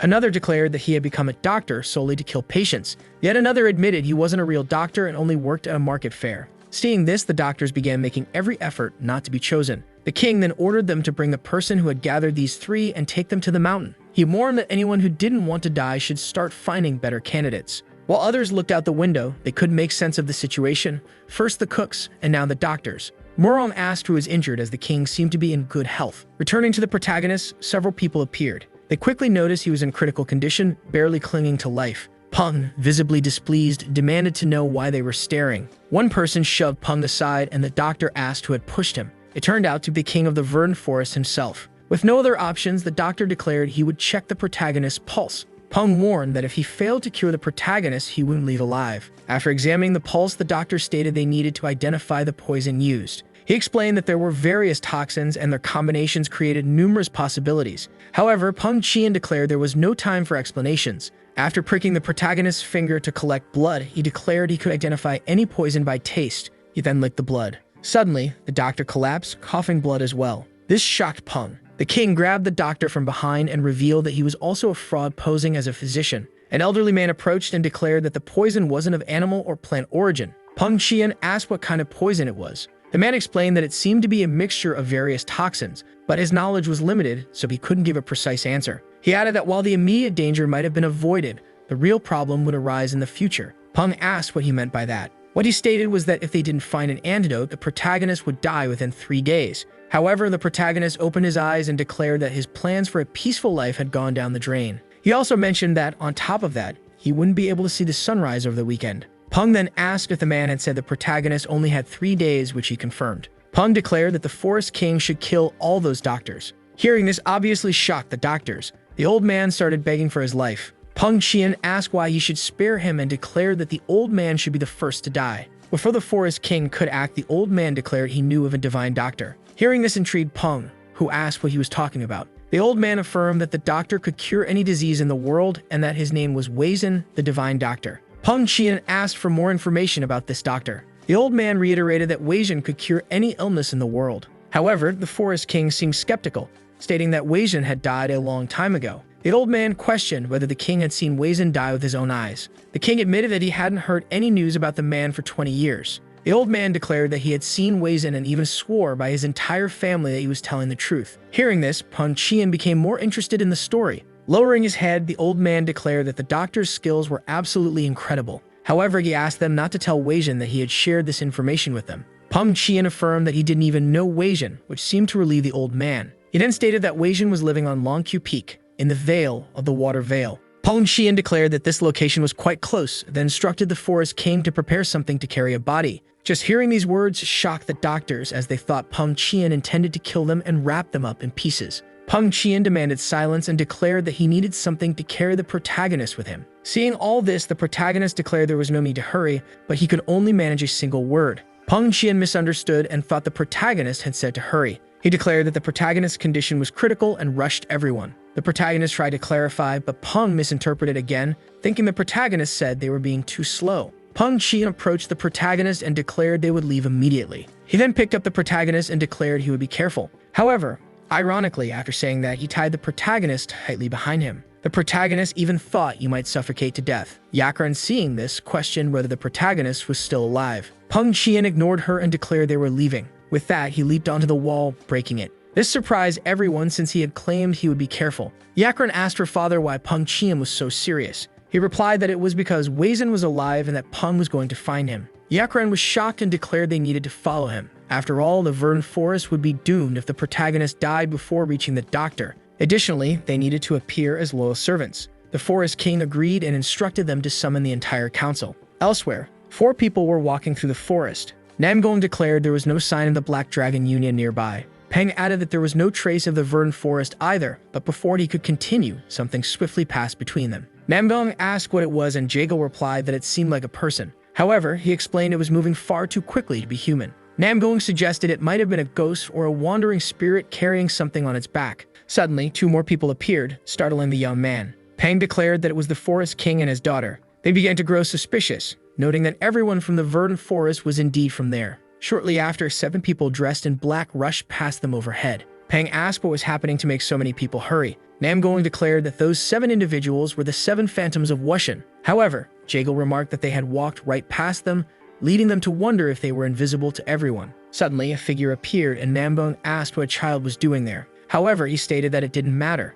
As a member of one of the great clans, he had to help her and told her she shouldn't be in the forest. But then the figure told them to shut up. The person declared they had a question and asked if they had seen 7 people in black pass by. Yet, the only thing they could focus on was how a child could exude such a strong killing intent. The figure muttered that today's youth were useless and vanished quickly. The group was left wondering what was happening in the forest. Namgon then suggested they follow them, and so they did. Meanwhile, from the perspective of the men in black, the third of the 7 ghosts of Wushan asked his elder brother how much longer they should follow the bandits. He pointed out that they had come specifically to assist the leader of the union, but there was no one at the mountain. However, the second brother told the third to shut up. Acknowledging his point, the third brother wondered aloud if the bandits of the Verdant Forest had eliminated the union. At this, their eldest brother began to laugh. He declared that if this were true, there would certainly be a mountain of corpses, as the leader of the Black Dragon Union was no weakling. The second brother apologized for his foolish remark. However, their eldest noted that if the union leader were truly dead, they would pay a high price, as the leader had been an old friend of his.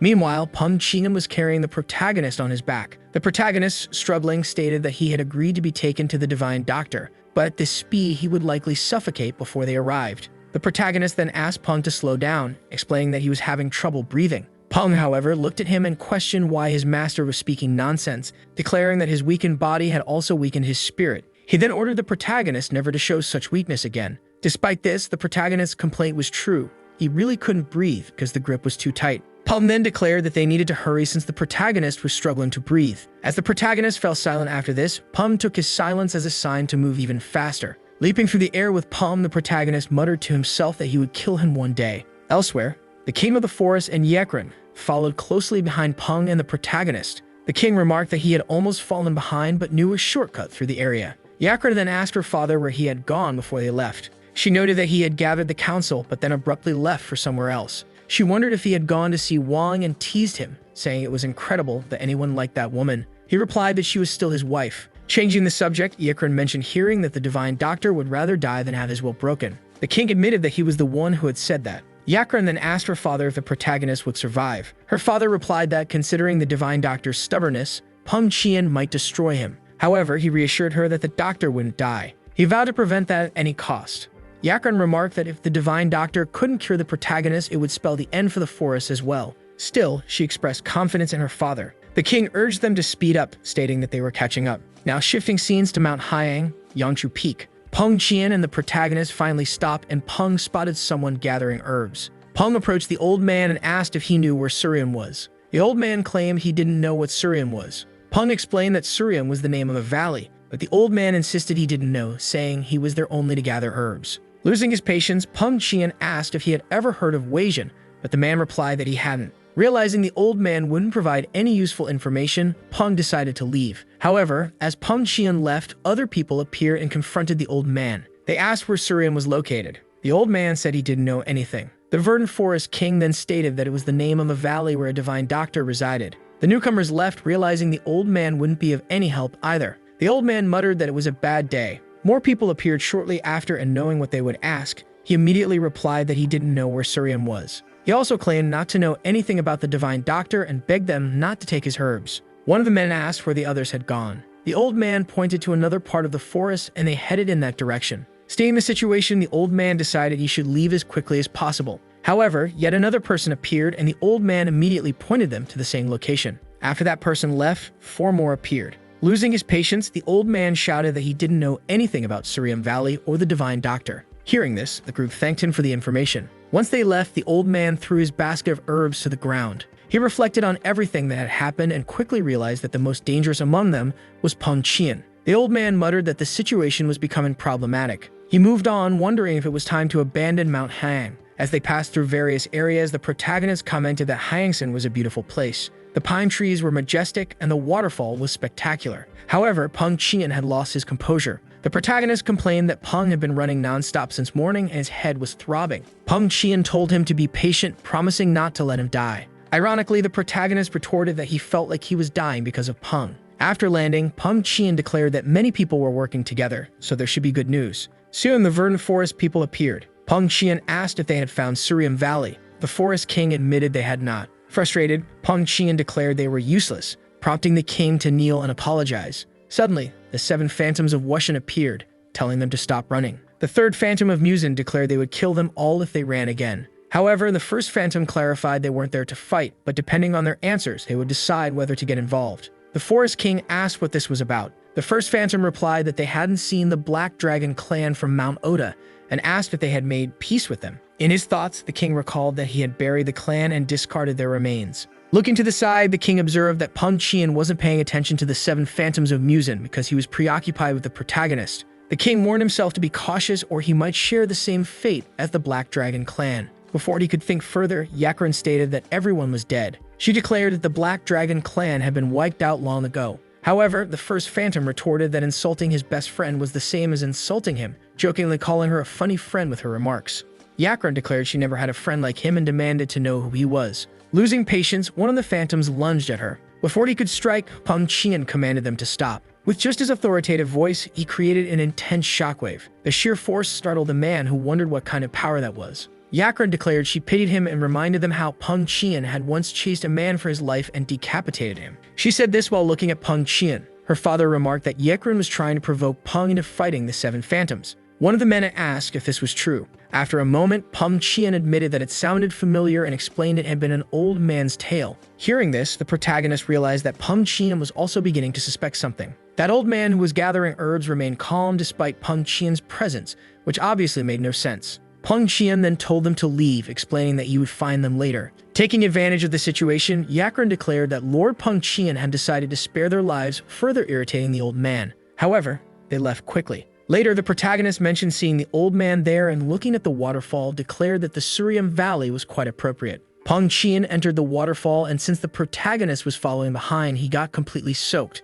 But he already knew that Peng wouldn't care. After some time, the protagonist commented that being surrounded by cliffs made it impossible for him to have seen this location earlier. Suddenly, looking ahead, they noticed 2 people begging something of an old man. They were pleading for him to save their child. Judging by their desperation, it was a dire situation. However, the old man didn't seem to care much. Peng Qian remarked that the man appeared to be a divine doctor. Soon, several others arrived as well. The old man declared that he had decided not to treat martial artists anymore. He had even sworn to the heavens that if he broke this oath, he would take his own life. Peng Qian quickly realized that the man had a strong spirit. The Forest King noted that not even the 4 celestial kings could defeat the divine doctor. Peng Qian confidently declared that the 4 celestial kings were nothing compared to him. Then Peng Qian declared he would start by cutting off the doctor's legs, reasoning that a doctor only needed hands to heal someone. Hearing this shocked the Forest King. Approaching the old man, Peng Qian demanded he treat the protagonist, giving him 3 seconds to decide. Otherwise, he threatened to cut off 1 leg for every rejection. The divine doctor stated that he had seen countless types of people, but noted that the one before him displayed no emotion. This wasn't a mere threat. Peng Qian genuinely intended to cut his leg. As Peng Qian raised his sword and began counting, the divine doctor maintained his resolve, refusing to break his oath. When the time was up, some people rushed forward, declaring that Peng Qian couldn't harm the divine doctor. However, Peng Qian easily deflected their attacks. Another individual appeared in front of him, but Peng Qian dodged swiftly. Before he could wield his sword again, someone attacked from behind, unleashing a strong blast that sent him flying. The Forest King observed and commented that this fight was beyond human capability. Despite taking the blow, Peng Qian was unharmed and asked the protagonist if he was alright. Suddenly, the divine doctor declared that the 2 individuals shouldn't have interfered, but they argued that if they hadn't, his leg would probably have been cut off. One of them added that he couldn't die before saving his daughter. Those 2 men, along with the unyielding Peng Qian, faced a tense standoff. Peng Qian once again demanded that the divine doctor treat the protagonist, saying he would kill him only afterward. The divine doctor accused them all of trying to force him to break his oath. Yakran then asked why he had made such an oath, though without knowing the details, she insisted that he treat the protagonist now. Flashback to 25 years ago, the doctor had saved a middle-aged man with severe injuries. He explained that he had done his best to heal the man. The man appeared to be an honest martial artist, and the doctor believed it would be wrong to let him die. However, once healed, the man killed countless people indiscriminately, including civilians and martial artists. By saving that person, he had inadvertently caused the deaths of thousands. Because of this, the doctor swore never to interfere in martial conflicts again. He vowed on his life not to save another martial artist. The protagonist commented that the divine doctor might see him as another potential example of that tragedy. The divine doctor reiterated that everyone was desperate to make him break his oath. He then declared he would resolve the situation immediately. Many felt relieved, thinking the divine doctor would help. But no, he declared that he would die to uphold his oath. Before he could act, Peng Qian struck his pressure points. Peng Qian declared that the doctor couldn't die without the protagonist's permission. The protagonist, utterly confused, questioned why anyone would need his permission to die. Peng Qian declared that unnecessary obstructions would be eliminated. The protagonist wondered how he could ensure that only the divine doctor would be spared. However, other people appeared. namely the 7 phantoms, who were angry because Peng Qian had ignored them. Without hesitation, Peng Qian delivered a punch that sent them flying far away. The other 2 were shocked, as he had easily defeated the 7 phantoms of Muzan. While they were lying on the ground, Peng Qian approached and declared that he had spared them previously. The protagonist then told Peng Qian not to kill anyone, including those 2.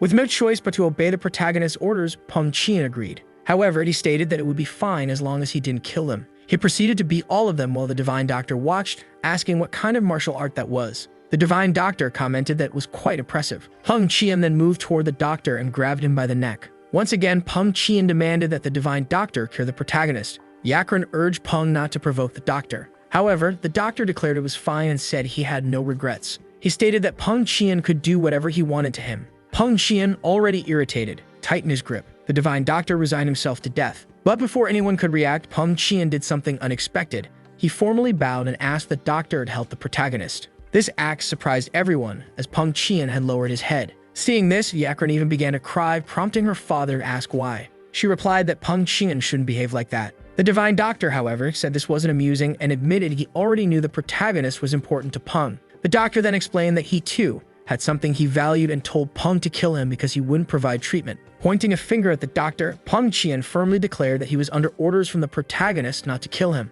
However, he added that it would be interesting to see how long the doctor could endure torture. At that moment, the Forest King appeared and suggested that someone of Peng Qian's dignity could handle the situation subtly. The Forest King proposed they give him an hour to extract the antidote, claiming that the verdant forest's torture methods were nothing compared to those of the demon cult. Confident, the Forest King assured them of his plan. Peng Qian agreed to give them an hour, but warned that if they failed, the verdant forest would disappear as well. Clenching his fists, the Forest King accepted the terms. Now inside a chalet in Surium village, the Divine Doctor was thrown against the wall. As he lay on the floor, Yakran questioned what was wrong with her father, noting that verdant forest torture mostly involved beatings. Hearing this, the Divine Doctor remarked that they wouldn't get the antidote that way. Another man suggested burning him with a hot iron. Losing her patience, Yakran urged her father to hurry, reminding him they had only an hour left. She kicked the wall in frustration. However, her father gestured for silence. The Forest King asked the Divine Doctor for a moment. Yakran questioned what her father was doing, but then he pulled something out.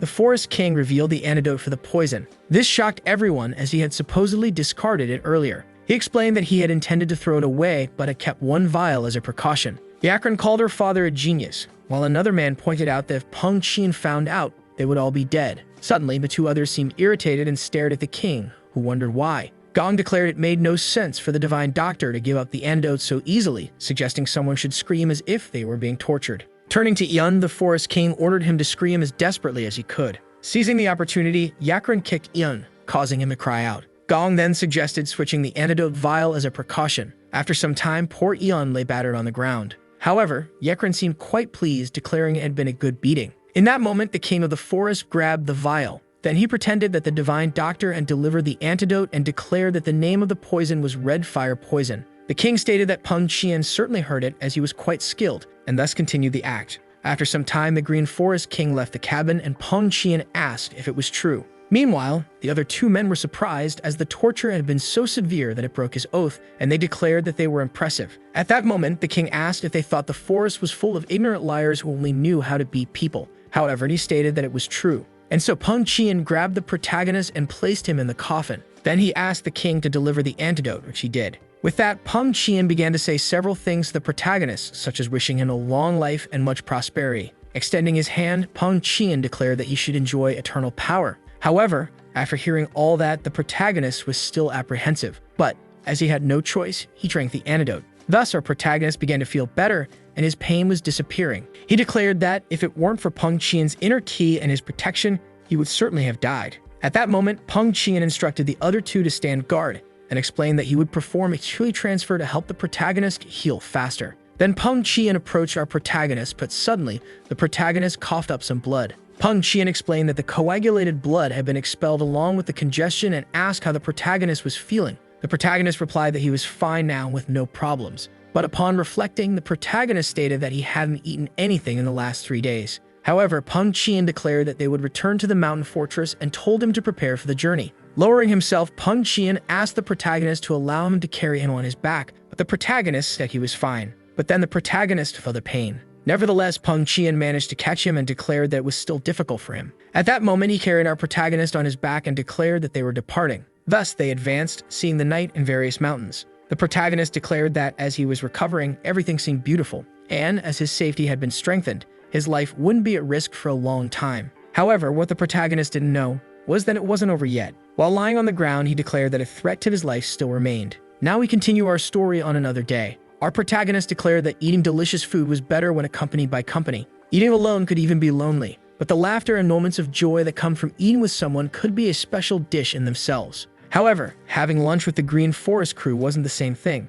Thus, Peng Qian declared for them to begin. At that moment, everyone began eating like crazy. The King Su declared that the food wasn't poisoned and asked the protagonist for eternal power. However, the protagonist declared that he wanted everyone to leave. Thus, the protagonist explained that it was already the 7th day since he had been detoxified from the poison and recovered. Although Peng Qian said he had prepared it for the poison, he declared that he never thought he'd feel so nauseated to the point of not being able to eat. At that moment, Un declared that he had something to report, and Peng Qian asked what it was. What Yun stated was that one of his men had found a wolf while wandering around. However, that wolf was feeding on the body of a Black Dragon clan member who had been burned. Peng Qian stated that this might have been due to the rain 3 days ago. However, Yakran asked if it wouldn't be better to kill the wolves, to which Peng Qian declared that it wouldn't be a bad idea to cook those wolves. Our protagonist declared that he couldn't take it anymore and should change the topic of conversation. Then Peng Qian asked if the protagonist didn't like the food. What he stated was that he had eaten a lot in the morning, so it would be better if he ate more comfortably. Furthermore, it was all thanks to Wasen. For those who don't know who Wasen is, he is the Divine Doctor.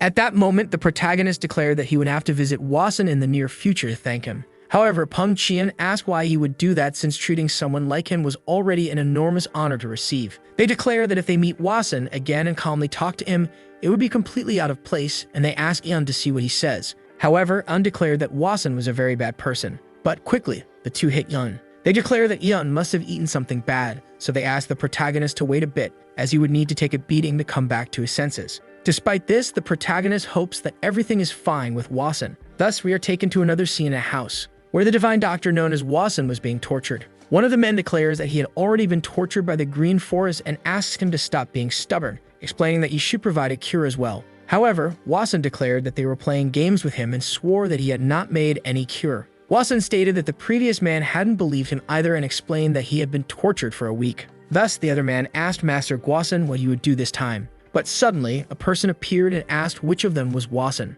The men declared that they didn't feel his presence even after he got so close. Thus, the Divine Doctor declared that he was Wasen. The man realized it was him, the old herbalist. At that, he declared that he would ask 2 things and inquired about the protagonist's condition. However, one of the men declared that he had been cured. The man asked what the cause had been, and he was told it was the red fire poison. There were 3 places capable of producing it, so he said there was a possibility the poison had leaked and explained that a cult official might be involved. But in any case, he would have to report this to the cult, so he wondered if he would need to eliminate all of them. The men questioned whether that person intended to annihilate all the places that produced that poison. However, the man declared that Wasen did well in treating the protagonist, but he replied that he hadn't cured him. At that, the man asked if Wasen was embarrassed. But, ignoring the entire situation, the man declared that they should return to what they were doing. Suddenly, they realized someone had arrived. There were 2 people, and the man declared that he had arrived first, to which she responded that it didn't matter. After all, since Wasen was there, it didn't matter who came first. Wasen quickly realized that there were 20 people surrounding them. As those people were there for him, they were obviously wounded, so they would certainly torture him much worse than the other 2.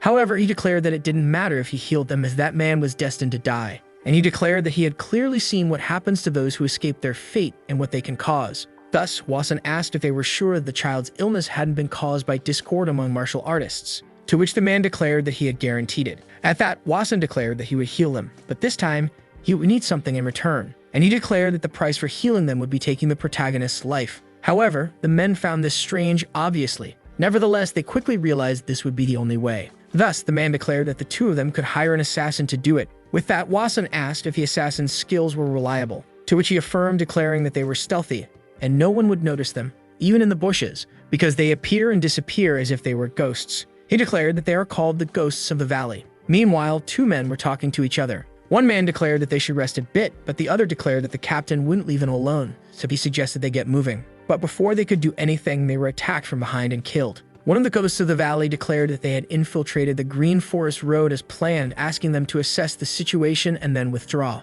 The other two ghosts of the valley declared that they understood. Returning to our protagonist, he declared that meditating and calming his mind made his blood clots seem insignificant. However, he declared that he still refused to accept his destiny as the leader of a demonic cult. He declared that he should have said it when he was confident, but he ended up saying that this was his goal. The protagonist declared that he had tried to escape from Peng Qian twice. However, if he tried to escape again, he would only look like a dog trying to flee from a tiger. Nevertheless, if one day that dog becomes stronger than the tiger, things could be different. At that moment, the protagonist declared that his freedom would begin as soon as he earned his father's approval. Suddenly, a voice called out to him, declaring that it was now the time and wished him a happy birthday. But then, upon hearing it, he lost focus, causing his energy to scatter, and asked why Peng Qian had made such a loud noise at night. Meanwhile, Peng Qian kept wishing him a happy birthday. However, the protagonist declared that he would turn the birthday into a memorial. Our protagonist declared that he could not die there. Then Peng Qian opened the door, wishing him a happy 19th birthday. But seeing the protagonist, he was shocked.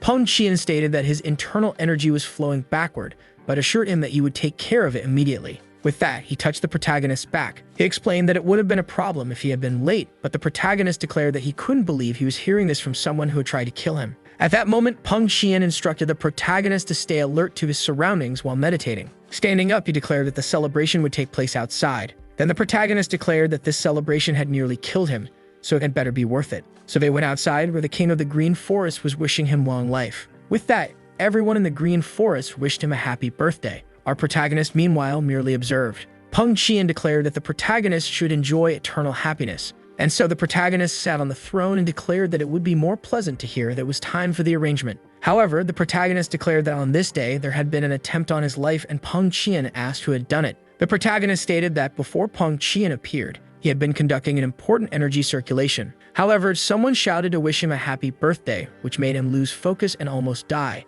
At that moment, he couldn't breathe. The protagonist declared that had Peng Qian not appeared in time, he would have died. However, he asked if Peng Qian knew who had almost killed him, which obviously Peng Qian already knew. At that moment, the protagonist grabbed the throne and threw it at Peng Qian, questioning if this was the best he could do to celebrate his birthday. Then he declared to finish it quickly, as he would have to leave with him the next morning. Meanwhile, the two men declared that he was an arrogant target. Even so, the entire Green Forest was kneeling before him. Then they saw the king of the Green Forest approaching and wondered what he would do. It seemed he wanted to comfort Peng Qian. After all, being humiliated in front of so many people must have been unbearable. Thus, the king of the forest touched his shoulder and declared that he had endured much. Meanwhile, the men realized he was trying to comfort him. But breaking everyone's expectations, Peng Qian delivered a strong punch, knocking him to the ground, which of course surprised the two men. At that moment, Peng Qian declared that after today's events, it would be more fitting if he died. However, the protagonist showed mercy, spared his life, and declared that it moved him.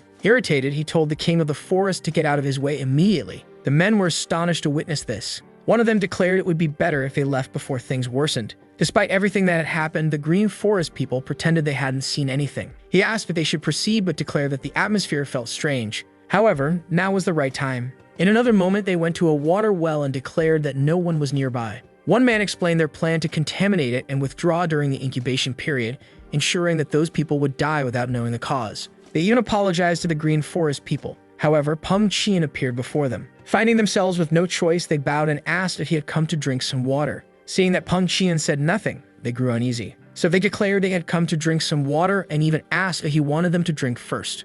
Meanwhile, Peng Qian observed everything. They even wondered if Peng Qian had realized they were trying to poison the well. Still, they needed to leave as quickly as possible. But then, after drinking the water, they started coughing. Soon, they realized that the well had already been poisoned. What they were feeling was certainly the red fire poison. They even questioned whether someone had anticipated their presence and done this. He declared that they were extraordinary people. However, Peng Qian didn't understand anything and stated that there were too many fools today. Then, after a while, someone arrived. They addressed them as Chilho and Shippo and explained that he wouldn't let their deaths be in vain, declaring that he would definitely cut that person's head off. After that, the man hid behind a wall. He stated that it was to encourage or dismiss those loyal servants, and it was fine. However, thinking that his subordinates had died in vain didn't allow him to stay calm. He declared that he wouldn't let that man get away with it. The man declared that he would definitely kill him along with that boy. An hour passed. He declared that was where the boy was living, but first he would have to ensure that no one was around, which would be difficult due to the distance. However, that wouldn't be a problem with the Ghost Valley techniques.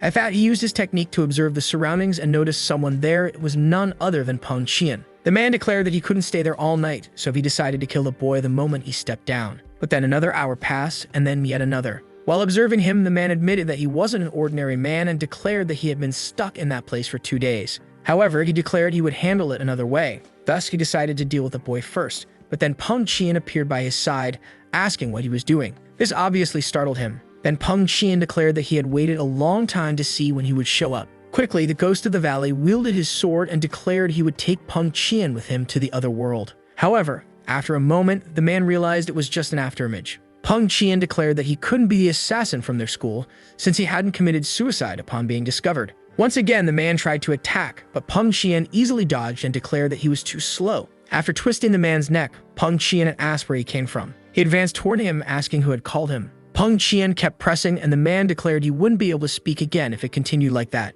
However, the man admitted that he was a ghost of the valley and that it was the divine doctor who had called him. Then Peng Qian released the man, surprised to learn that the divine doctor had summoned a ghost of the valley for that task. Still, Peng Qian grew irritated and questioned how he could speak during his torture, declaring that he was an assassin from the Ghost Valley. This confused the man, as Peng Qian himself had asked him to say something. Nevertheless, Peng Qian told him to leave. This left him puzzled as he had been killed. But then Peng Qian declared that today was the protagonist's birthday, so he wouldn't kill anyone on this day. However, Peng Qian stated that if he returned, he would finish him off. Still, he should feel lucky to have survived. With that, Peng Qian left, leaving the man alone. The man then apologized to his fellow ghosts for failing to avenge them. However, he declared that he wanted his neck back in place. Now, on another day, it was already afternoon. Our protagonist declared that it was finally the day to see the arrangements and affirmed that he could hardly contain his excitement for what was to come. As he entered through the door, Peng Qian asked if the protagonist had slept well, to which he replied that he had arrived just in time.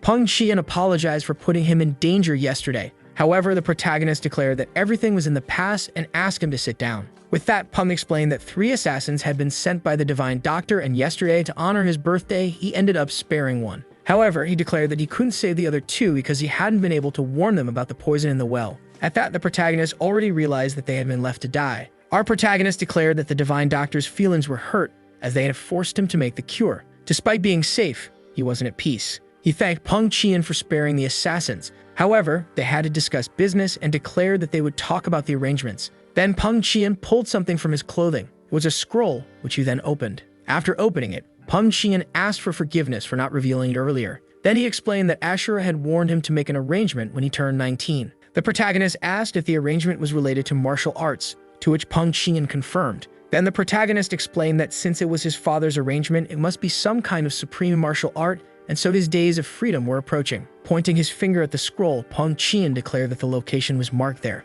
He explained that if they moved northeast from there, the arrangement's location was at Arachnid Peak. Once they descended the cliff of Arachnid Peak, there would be a cave in the middle. However, the entrance could not be seen as it was hidden by the Kaiman Formation, but they already knew how to break it. Peng Qian stated that he had already verified this information, and the protagonist asked what kind of martial art it was. But then Peng Qian apologized and declared that it would be disrespectful for him to see the martial art. Therefore, he only glanced around but mentioned there was a giant spider. The protagonist grew curious about these details. Everything indicated that this martial art was exceptional. Thus, he declared they would leave after eating. Peng Qian agreed without hesitation. The same people were there eating as always. As they bid farewell to the green forest, they declared that today would be their last day before leaving. Yakran and her father were overjoyed. However, Peng Qian declared that the green forest was no longer useful and should be destroyed, but the protagonist told him to calm down. With that, they finally left the green forest amidst applause. Even so, the protagonist felt somewhat uneasy about it all. An hour passed, and then he finally reached the top of Arachnid Peak. At that moment, Peng Qian asked if the protagonist was ready, and he confirmed that he was. They were almost there, with only one step left for him to gain his freedom. Thus, Peng Qian declared for them to proceed. Then Peng Qian grabbed the protagonist and moved forward. Peng Qian unsheathed his sword and struck it against the cliff. Afterward, he withdrew his sword, which was damaged in the process. At that moment, the protagonist asked if it was an illusion created by the Kaiman Formation, but it seemed as though he was floating in the air. However, Peng Qian stated that they needed to lift the formation and asked the protagonist to hold on tightly to him. With that, Peng Qian delivered several punches. The protagonist wondered if the Kaiman Formation would break. Peng Qian then declared that the entrance had been opened, and so they landed on the ground. At that moment, the protagonist declared that they had finally arrived, but Peng Qian asked him to wait a moment. He stated that he would ensure the area remained invisible from the outside. Afterward, Peng Qian declared that it was about to begin and explained that the protagonist would have Gang Ho in his hands. The protagonist then declared that he would finally gain his freedom as a breeze emerged from the area.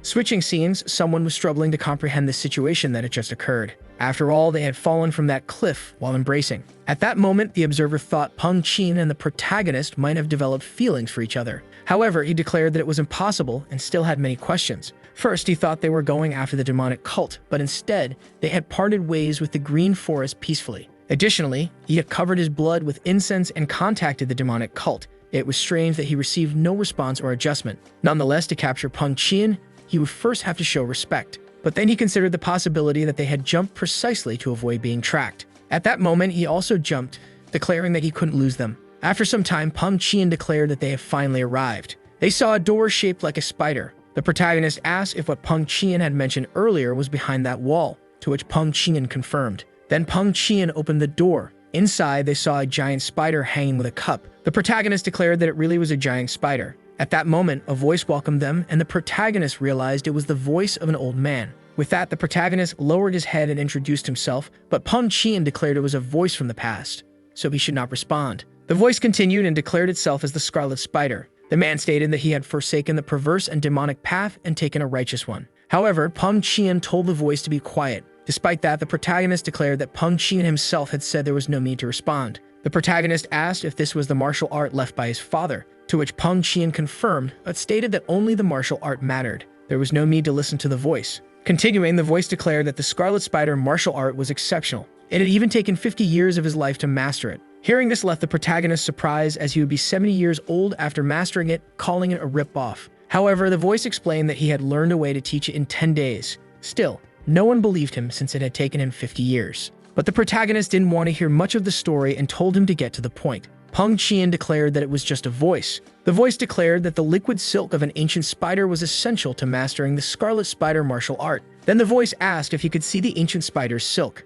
and it declared that it had its own merit and abilities, and once consumed, no poison in the world would affect him. At that, the voice declared that the protagonist should drink the liquid silk first. Peng Qian immediately began congratulating the protagonist, as he would become immune to poison. Then the protagonist went there and drank the liquid silk. The voice explained that it would take less than an hour to take effect. After that, he would experience 10 days of agonizing moments. Hearing this, the protagonist already felt uneasy. Suddenly, his body started to ache, making him scream in pain. He called out to Peng Qian to help him. The voice declared that one must never overcome that pain using Qi circulation. Doing so would only destroy the liquid silk and make him incapable of mastering the Scarlet Spider martial art. After a while, Peng Qian declared that he would help him stabilize. The protagonist then asked why he always had moments like that. 4 hours passed. Peng Qian even asked if the protagonist was alright, which of course he wasn't. After that, something began to appear around the protagonist. The voice declared that he had endured the pain well, and now he would begin to master the Scarlet Spider martial art. Then the voice asked him to look at the wall. It was about to happen on its own, and after that, the Scarlet Spider martial art would be completely perfected. At that, the protagonist declared that freedom was finally within his reach. After some time, the protagonist declared that it was all true, that one could master the martial art just by sitting and letting it enter their mind naturally. First was understanding the operation of the Scarlet Spider martial art. Second was the ability to traverse any wall or ceiling. Third was a type of grappling technique. The fourth technique was a sound art that instilled silent fear in opponents. The fifth was the ability to enhance hearing, vision, and threat detection. Finally, the ability to unleash destructive power, the spider's final claw. With that martial art, he could give Peng Qian a beating. After some time, the protagonist completed everything. Peng Qian congratulated him on his achievement and declared that quite some time had passed. However, the protagonist declared that only 1 day had passed. Still, Peng Qian stated that it had been 10 days. This, of course, left the protagonist confused, as even after 10 days, he wasn't hungry and was full of energy. He asked if Peng had eaten anything. However, Peng Qian declared that just watching the protagonist achieve his accomplishment made him feel full.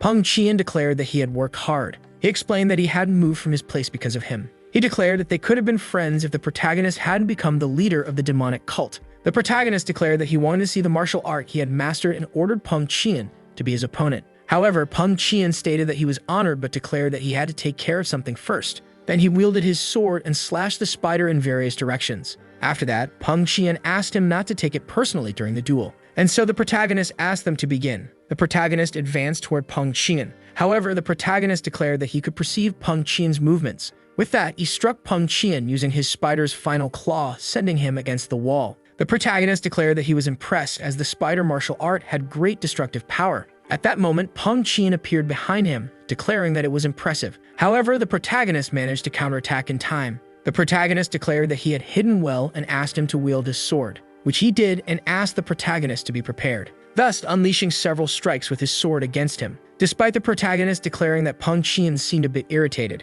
he ignored it and used his martial arts against him. Declaring that this was his end, he executed the spider grip, throwing him to the ground, and meanwhile the protagonist was already happy as he had defeated Peng Qian. The protagonist declared that he would use the funds to finance his escape, explaining that he would go to Hainan Dao, located in the southernmost region of the Central Plains. He explained that he would find a good job there, meet a nice girl, and start a family. No more massacres and no cult leader. He then declared for Peng Qian to rest in peace. However, Peng Qian stood up, declaring that they should go together. The protagonist asked how he could move and told him not to overexert himself. However, Peng Qian declared that it was bearable and explained that he would follow him. At that moment, the protagonist called him a bastard, accusing him of deliberately falling. Using his technique, the protagonist declared that this was a robbery. He had said that the supreme martial arts were his father's legacy. Yet even so, it wasn't enough to defeat Peng Qian. Meanwhile, Peng Qian called out to his lord, asking him to wait. Our protagonist declared that he couldn't keep up with him. In that way, he managed to lose sight of him. Now switching scenes, we find Yakran.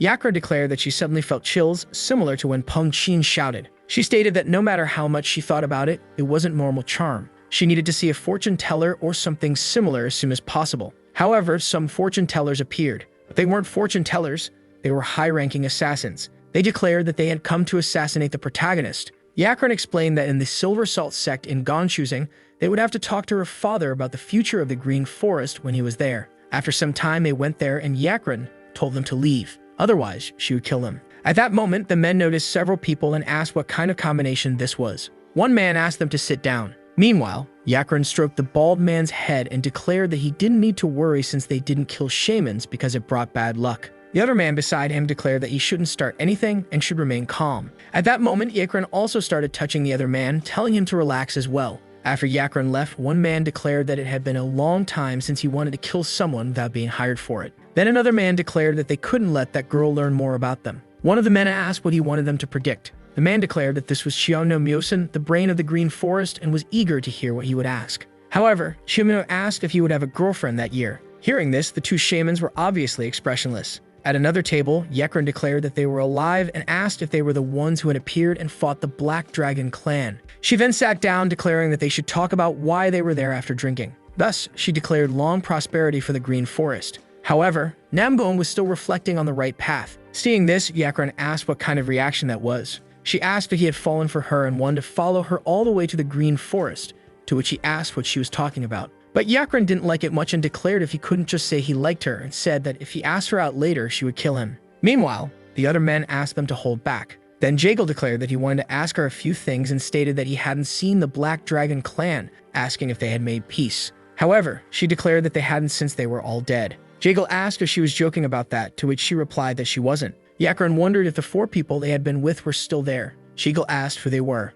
Yakran explained that 2 of them were in the Green Forest, and the young man with the hillbilly had already left. She declared that she didn't know their real identities. But Jagal didn't seem to understand much, and Yakran told him to just trust her for once. At that moment, she declared that it was her turn to ask something and questioned about the people who were sitting at that table. Then the man declared that he had taken the Divine Doctor to the Green Forest. Yakran asked what was wrong with the Silver Salt sect. Meanwhile, Yan was captivated by the beauty of the other woman and declared that he didn't know anything. However, the pink-haired woman declared that he was lying since Guanxin had warned her. This takes us back to a time when Guanxin said that Peng Qian had kidnapped the Divine Doctor, so they would have to track him throughout the Green Forest. Then the woman asked if Peng Qian and the Divine Doctor really weren't in that place. That technique was a mind manipulation skill, hypnotizing the opponent and clouding their judgment.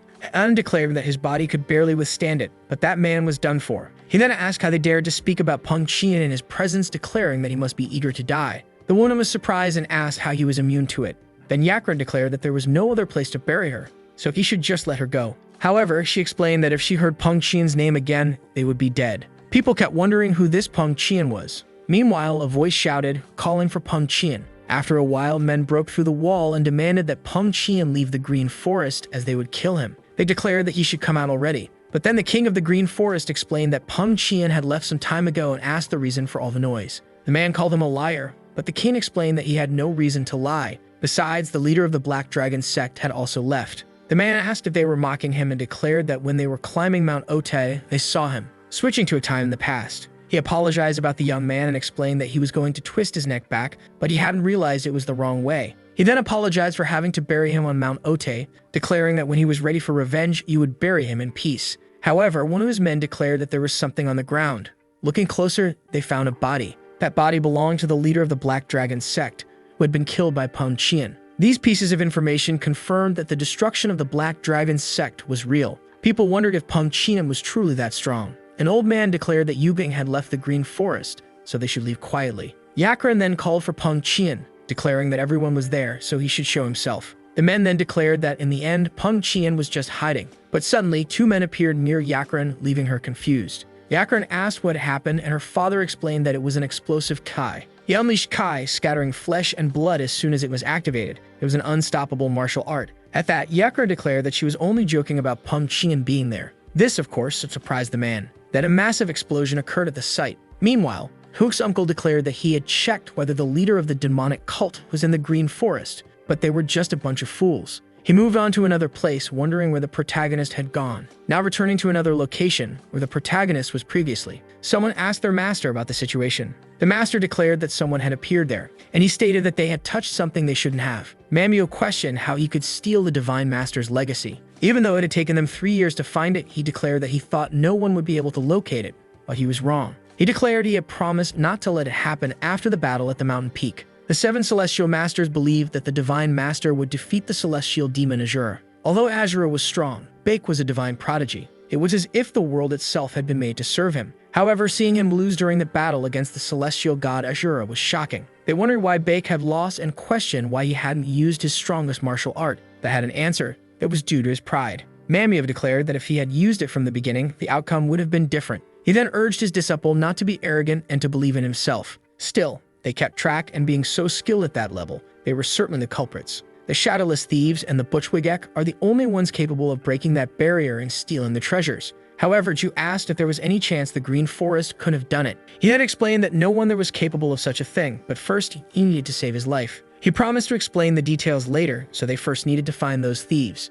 Thus, we are taken to Mount Otei in the Green Forest. The king of the forest declared that it was very peaceful. This, of course, puzzled Xiangno. One of the men declared that the future of the Green Forest seemed bright since they avoided a great misfortune with a small sacrifice. At that moment, the king declared that they should only repair what had been destroyed. However, stated that the Green Forest had been destroyed in the same way 20 years ago. He said that this was exactly what happened before, but Yekrin didn't understand and asked what had occurred 20 years ago. Her father then declared that he was referring to when the Divine Master Bek Mujiol invaded. Yakran asked if it was the same person who had cornered the demonic cult. Gong Chuzin declared that he was quite similar to Yubing. He explained that it was there in the Green Forest of Mount Otei that the Divine Master began to make a name for himself. The king then declared that he remembered it and explained that Bek had ventured alone into the Green Forest. At first, the Green Forest had everything under control, and with the last arrow tipped with scarlet poison, he was struck. Falling off the cliff, they thought that would be the end of the insolent man. But then one day he returned and wreaked havoc in the Green Forest. At that moment, Yekra declared that Yubing had also been poisoned and healed. Thus, she wondered if the protagonist could be some sort of reincarnation of the Divine Master. Gong stated that it wouldn't be an exaggeration to say he was a reincarnation. However, Yakran declared that his comment was pointless. Her father, however, told her to let him speak. He then stated that there was a difference between Yubing and the Divine Master. The punitive force of the Green Forest. The Green Forest was destroyed by the punitive force of the Green Forest organized by the Divine Master. Then the Green Forest was rebuilt after the Divine Master left, and with great effort, it was restored. Gong asserted that Yubing did need the Green Forest's punitive force because he had Peng Qian. However, the king was already quite irritated. First it was Bake, and now it was Yubing. He wondered why everything always started in the Green Forest. At that moment, the king of the Green Forest struck Ian, declaring that it was all her fault.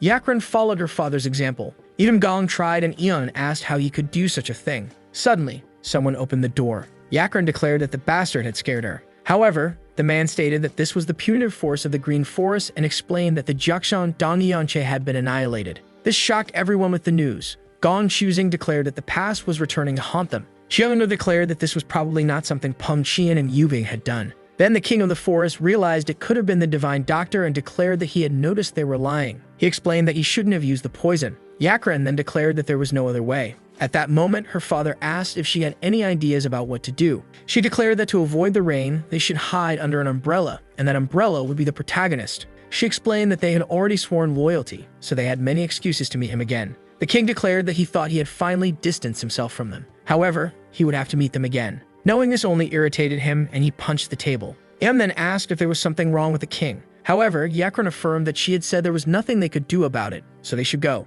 Thus, they set out to find the protagonist. Meanwhile, the protagonist declared that Mubium village was a place without criminals and would be a good start. Our protagonist then walked through the streets. He declared that good things come after separating from Peng Qian, even regarding money. Although he still had the jade beads with him, he declared that it wasn't the right time yet, but because of Peng, he spent a month eating animals to escape him. However, he could finally eat a proper meal. Thus, our protagonist opened the door to a shop. Upon entering, the protagonist asked what kind of food he could order with his money. The man explained that the price was equivalent to 3 meat dumplings or a bowl of samian noodles. The protagonist declared that he wanted the noodles, but the man stated there were no free tables at the moment, so he would have to wait. The protagonist replied that he was already expecting to hear a conversation between humans anyway. As he waited, the protagonist overheard the conversation of the men. One of them asked how someone could jump over a 3-meter fence, to which the other replied there was a fraud. Then the man explained that apparently the other hadn't seen the vendor the last time he was there. He described the vendor as a man with great muscles capable of performing various tricks. The man then demonstrated by stabbing himself with his own sword. However, the sword broke when it hit his body. He declared that the story was just beginning. A 9-year-old child tried to mimic him and stabbed himself the same way. Hearing this, one of the men remarked that it was a horrible thing. However, he assured the other not to worry, as he wouldn't tell a story with a tragic ending, explaining that the knife broke upon contact. The protagonist remarked that he could see why the place was called the Village Without Criminals, as they knew nothing about martial arts or the Mirim world. Nevertheless, the conversation shifted to a story about someone running between cliffs as if they were flat ground. Hearing this, the protagonist started choking, and one of the men told him to take it easy. Another man then asked if the protagonist was a traveler, as he hadn't seen him around, to which the protagonist confirmed. The man then mentioned that he had arrived at the perfect time since there would be a banquet at Yongnin Square the next day. The protagonist asked if something good had happened in the village, to which the man replied affirmatively, as it was the guardian's birthday, and for 3 days, there would be free food and drink. With that explanation, he declared that no one would go hungry for 3 days. The protagonist remarked that while Hainandao was nice, Mubium village was a great place, a peaceful haven where people live without worries. He then declared that he should sell his belongings to help the people in the village, but asked where Yongnin Square was. Meanwhile, in a settlement near the Mirim village at the residence of the 9 Dragons sect leader, a man was sleeping when a voice suddenly asked if he was awake. The man thought he must be dreaming since it was impossible for there to be an intruder in his residence, and it had been a long time since anyone spoke to him informally. Then the voice asked if he was laughing, placing a sword against his leg. The voice belonged to Peng Qian, who declared that 2 warnings should be enough. The man asked who he was. However, as the blade struck, Peng Qian used an afterimage. Then Peng Qian once again placed his sword against the man's leg. Peng declared that no questions would be allowed, otherwise he would pluck out the man's eyes. The man declared that only 2 people could be targeting him, the leader of the Radiant sect and the leader of the Divine Moon sect. He mentioned that the Divine Moon sect leader still held a grudge against him and might have sent an assassin after him. The man asked how much the Divine Moon sect leader had paid him. However, Peng Qian asked if that was a question. The man offered to pay 3 times the amount he had been given, but Peng declared that was another question. He extended his hand toward the man's eye while the man apologized and begged for mercy. At that moment, his wife asked if he was having a nightmare, but seeing the situation, she began screaming in horror. Peng Qian declared that she was making too much noise, striking her neck. The man called out for Choyam. Peng Qian remarked that crying over a woman was pathetic, explaining that the man wasn't even worthy of having his eye plucked out, then ordered the woman to turn around. She did as told, but it only frightened her husband. Peng declared that the man should have jumped out of bed as soon as he was called, and if he had done so, the woman would have been fine. The man thought to himself that he had just been sleeping, but admitted it was his fault and asked what Peng wanted. And then Peng Qian declared that it would be better for the 3 of them to listen at once, so he told them to come over. Seeing those people, the man was shocked. After all, it was the leader of the Brilliant Star sect and the Divine Moon sect. With that, Peng Qian ordered everyone to sit down. Peng Qian declared that there was a reason he had called them and explained that it was to find a person. Then the leader of the Brilliant Star sect asked who it was and if by chance they had to kill him. However, Peng Qian asked if that was really a question, and the man immediately began to apologize. Just to make his point, Peng Qian threw him far away. He declared that they couldn't kill a person. Moreover, just licking his feet would be a great honor. He explained that if he said that again, he would kill him and find someone else. At that moment, the 2 men declared that they understood. Then Peng Qian declared that they were lucky and explained that he was looking for his lord because he hadn't been able to capture him. The The men wondered about that lord and why he had left his bodyguard. However, these were only their thoughts as they couldn't question him directly. Pong Chivan then threw something to the ground. He declared that they should find information related to that item and explained that they only had 3 days. He warned them that if they made no progress during that time, it would be the end of all of them. Now back to our protagonist. A vendor asked if he wished to sell that item. At that moment, the protagonist, judging by the vendor's reaction, realized it could benefit the village. The vendor explained that he had never seen anything of that value before and stated that he wasn't sure how much it was worth. The protagonist explained that he shouldn't worry because he would sell it at a cheap price. However, the vendor stated that he couldn't do that because they didn't make shady deals in a village without criminals. He declared that he was willing to pay for it, even if it required bringing in an appraiser to determine its true value. Then the vendor explained that there was a small problem. He said the protagonist would have to wait at least 5 days for the appraiser to come from Jiangzhou. At that moment, the vendor had an idea and explained that the protagonist could stay at a guest house in Yangning Square in the meantime. The protagonist thanked him and declared that he couldn't believe how kind these people were to strangers, adding that this world was much better than Jianghu. As the protagonist headed out, he asked the vendor to keep it a secret. The vendor assured him that no one would find out. Now switching scenes, a man declared that a child had come with an item and said, "Bingo." The man stated that it wasn't the only good news as it was confirmed that he had 2 more items. The man explained that he had asked a maid to check the protagonist's belongings and as a result, she found 2 daggers along with the items. The woman asked where he had gotten them. Then the man explained that, judging by how he carried them, it seemed like he came from a prestigious family. At that moment, the man wondered if the protagonist had stolen them, which would make his job easier. He asked if Ku-moon would be capable of handling it. The man declared that the president could leave it to him. It was explained that Ku-moon was a brutal assassin, the best Mubium village had. The president then took something and explained that if Ku-moon worked quietly and efficiently, he would give it to him. Ku-moon realized it was soft-floor liquor. Confirming it, the president declared that he would be waiting for him along with the liquor. At that moment, Ku-moon declared that he didn't need to prove his skills against that boy and explained that he would return after dealing with him. Returning to our protagonist, he declared that he had been there for 2 days and explained that if he went to Hainan Dao, he would want to build a village like that one. A cozy bed, a warm meal, and the sound of a lively banquet. The protagonist declared that he needed strength to enjoy things like that. A spider grip technique which had nearly finished off Peng Qian. That technique launched Shui like a spider's web to ensnare and subdue the opponent. However, the protagonist wondered if it could only be used with hands or if it could also be used with a dagger. After throwing a dagger, he declared that the distance to the wall was 6 meters, so it was impossible to retrieve it from that distance. But with a spider grip, it might be different, the protagonist wondered. So he tried and realized it worked. The protagonist noticed he was too focused on his training to sense their presence and invited them to enter. A woman walked in and asked if he had a good night. However, the protagonist realized she was the same maid from yesterday and asked what was going on. The maid explained that she had been sent by the president to ensure the protagonist had no issues during the night. The protagonist told her it wasn't necessary, as she was just a servant. Despite this, the maid explained that it was an order from the president. The protagonist insisted that she didn't need to sacrifice herself for just 1 night of pleasure, but the woman clarified that she had come to deliver a scented candle for a good night's sleep. Confused by his comment, the woman asked what he meant by pleasure. Setting that aside, she placed the scented candle in the room and left, wishing him a good night's sleep. The protagonist, embarrassed, called himself an idiot for thinking the woman wanted to sleep with him. He declared that he would never make that mistake again. He sat down, noting that the scent was indeed calming, and decided he would thank the president tomorrow. However, he hadn't finished mastering the spider's grip yet, so he needed to stay focused. The protagonist explained that the technique was like pulling a thread from someone's hand and wrapping it around them. Just then, he noticed the door opening and wondered if the maid had returned, asking why she would come in that way. When he opened his eyes, he saw a man who declared he had come on behalf of the president. The protagonist, skeptical, stated that with the scented candle he had received, it didn't seem like the president had anything else to send. He wondered if they had sent a male servant because he had dismissed the maid. The man admitted it was his mistake and explained that he only wanted to check if the protagonist needed anything. The protagonist told him he could leave but asked why he was covering his face. The man replied that he was sensitive to the smell.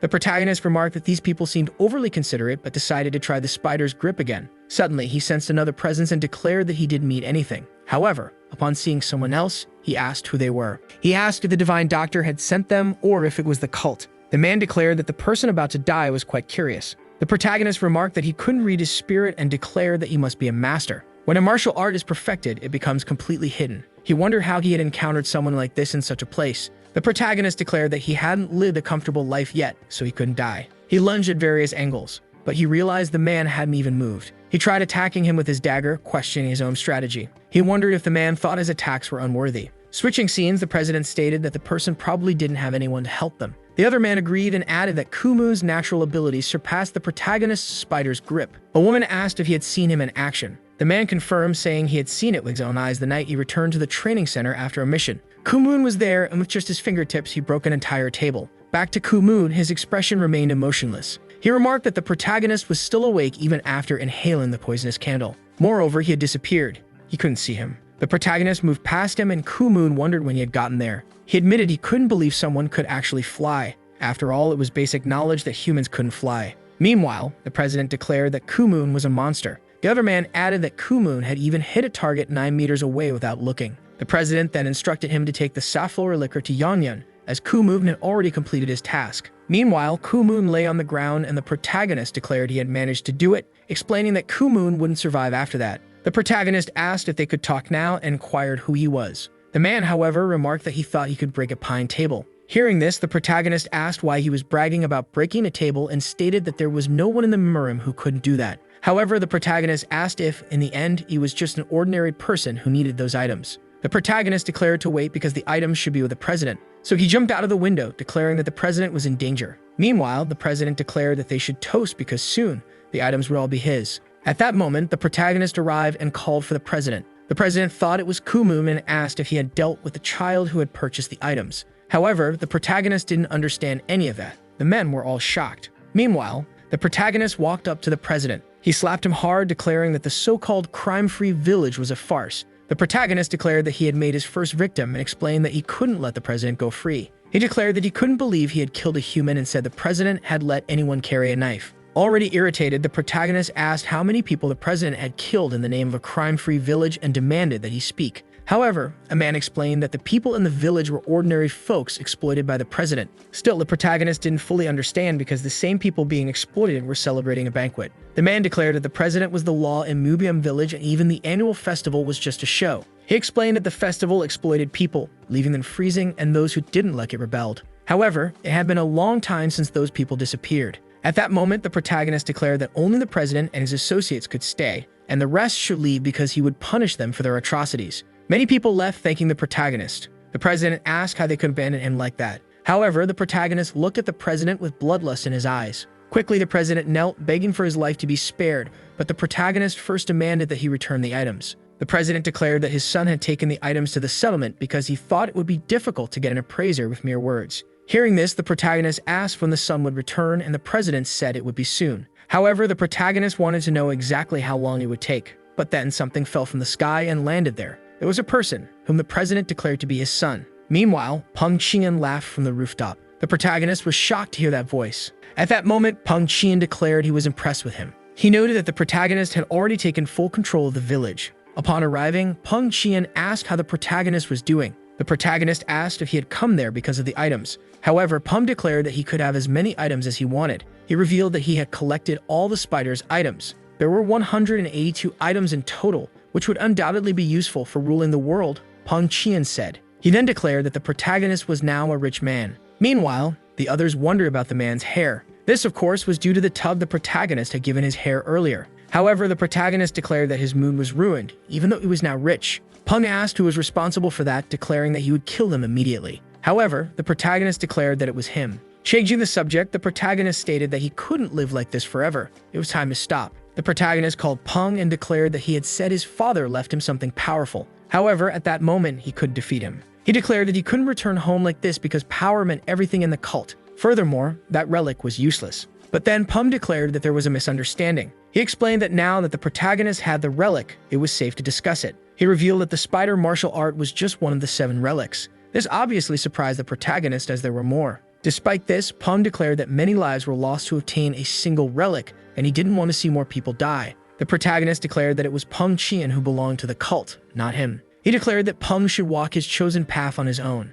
However, Peng stated that he would pretend he hadn't heard that. The protagonist, however, affirmed that he was the leader of the cult now. The protagonist declared that he wanted peace and didn't care whom he killed to achieve it. Yet, after Peng drew his sword, he thought it was no longer necessary since he was no longer his lord. Thus, Peng declared that he would act immediately, as it was his lord's wish. He stated that he would end their lives at that very moment. However, after putting great effort into wielding his sword, it merely broke. Losing patience, the protagonist told him to stop. Peng expressed his gratitude, saying he had almost died. The protagonist then declared that their punishments would come later and asked them to enter. With that, they left the residence. After leaving, the president declared that they had almost been deceived. The woman said she got lost in the 182 accounts. The president called them incredible scammers and admitted feeling foolish for having been startled. However, the man pointed out a problem as the protagonist was supposed to arrive 2 days later. The president told him not to be so naive. He explained that Peng had swung his sword in the same way that vendor had. The president elaborated that the vendor had used a fake sword that broke upon impact, and when a child imitated him, the same thing happened. He explained that they were scammers and that it wouldn't be difficult to get rid of them if they had proof. Besides, their humiliation would be paid back multiple times. The woman then picked up the sword and asked if they were always this heavy. After wielding it, she declared that she would do the same to him, intending to demonstrate what happens with a fake sword. The president encouraged her to do so. When the woman held the sword against him, she noted that the blade seemed to retract into the handle. However, the president declared that it was a real sword. This surprised the woman, and the president told her to see for herself. But as she swung the sword, it struck someone else instead. That person fell to the ground dead. While all this happened, someone observed from a distance and declared that the successor's behavior was strange and that he had killed ordinary people. The observer remarked that no matter how carelessly he looked at the evidence, the successor had killed for amusement. Even the demonic cult didn't kill people for fun. Nevertheless, the observer declared that his madness would come to an end. The cult called for action while pursuing the successor. A shift in plans involved the assassination of Du Yuging. The 5 evils who had disappeared 20 years ago had recently re-emerged. They had never been defeated, and their martial arts skills were of the highest quality. The man stated that the successor should have left Jianghu long ago. However, it would now be the end of him and Peng Qian. After some time, the president's son arrived. He declared that his father couldn't die like that. The man questioned how things had reached that point, as he had gone to Zhangzhou to have the accounts evaluated. Flashing back, Peng Qian had been furious with him for interrupting an evaluation. Pulling his hair, Peng Qian asked where he was from. Returning to the present, he could do nothing but cry. At that moment, he mentioned Peng Qian. Suddenly, the protagonist arrived, wondering what had happened. The protagonist was shocked to see the bodies. He declared that it was Peng's fault since they were ordinary people who knew nothing of the martial world. However, Peng Qian declared that his only sin was watching it happen. The son of the victims declared that this was absurd, accusing Peng Qian of speaking like that after killing his parents. But with just one look from Peng Qian, the man began to tremble in fear. Peng Qian explained that they had mentioned something about a vendor and then stabbed each other to prove they were scammers. He declared that he had heard it clearly. The protagonist observed the wounds, realizing they were inflicted by Peng.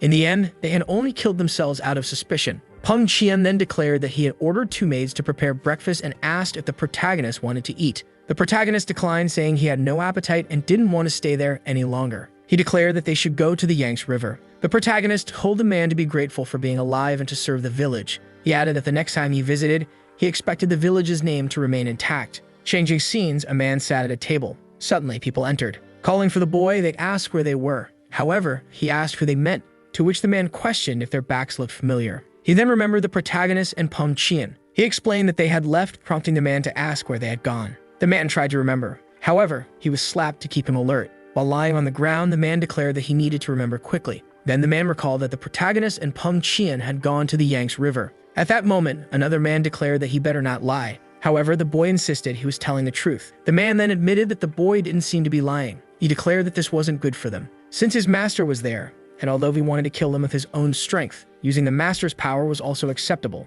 Thus, the man declared that they should go. Meanwhile, the boy didn't understand anything and wondered why this always happened to him. But then 2 other people asked where they were. At that moment, the man reached out to him while the boy remained confused as to why these things always happened to him. Switching scenes to the green forest, they were eating heartily and celebrating. However, when Eun picked up a plate, Yakran told him to put the meat down. Her father declared that they shouldn't fight among themselves since they were close to catching up with the protagonist and wouldn't starve any longer. Yakran admitted he was right and then asked if they were doing the right thing, which her father didn't understand. She explained that she had suggested they find the protagonist. However, she wasn't so sure anymore since it seemed they'd only get into trouble by pursuing him. Furthermore, many people were already after the protagonist, including the leader of the 9 Dragons sect, who had started speaking unprompted, and the bald boy as well. It was clear they had already suffered. Thun declared that the protagonist looked pitiful with all his hair pulled out. Then Yakran stated that the protagonist might be handsome but wondered if he was truly out there killing people. At that moment, Gong declared that the protagonist had killed ordinary people who didn't even know about the martial world. He asked if he should really visit someone who didn't value human life. Despite this, the king declared that they were already on their way.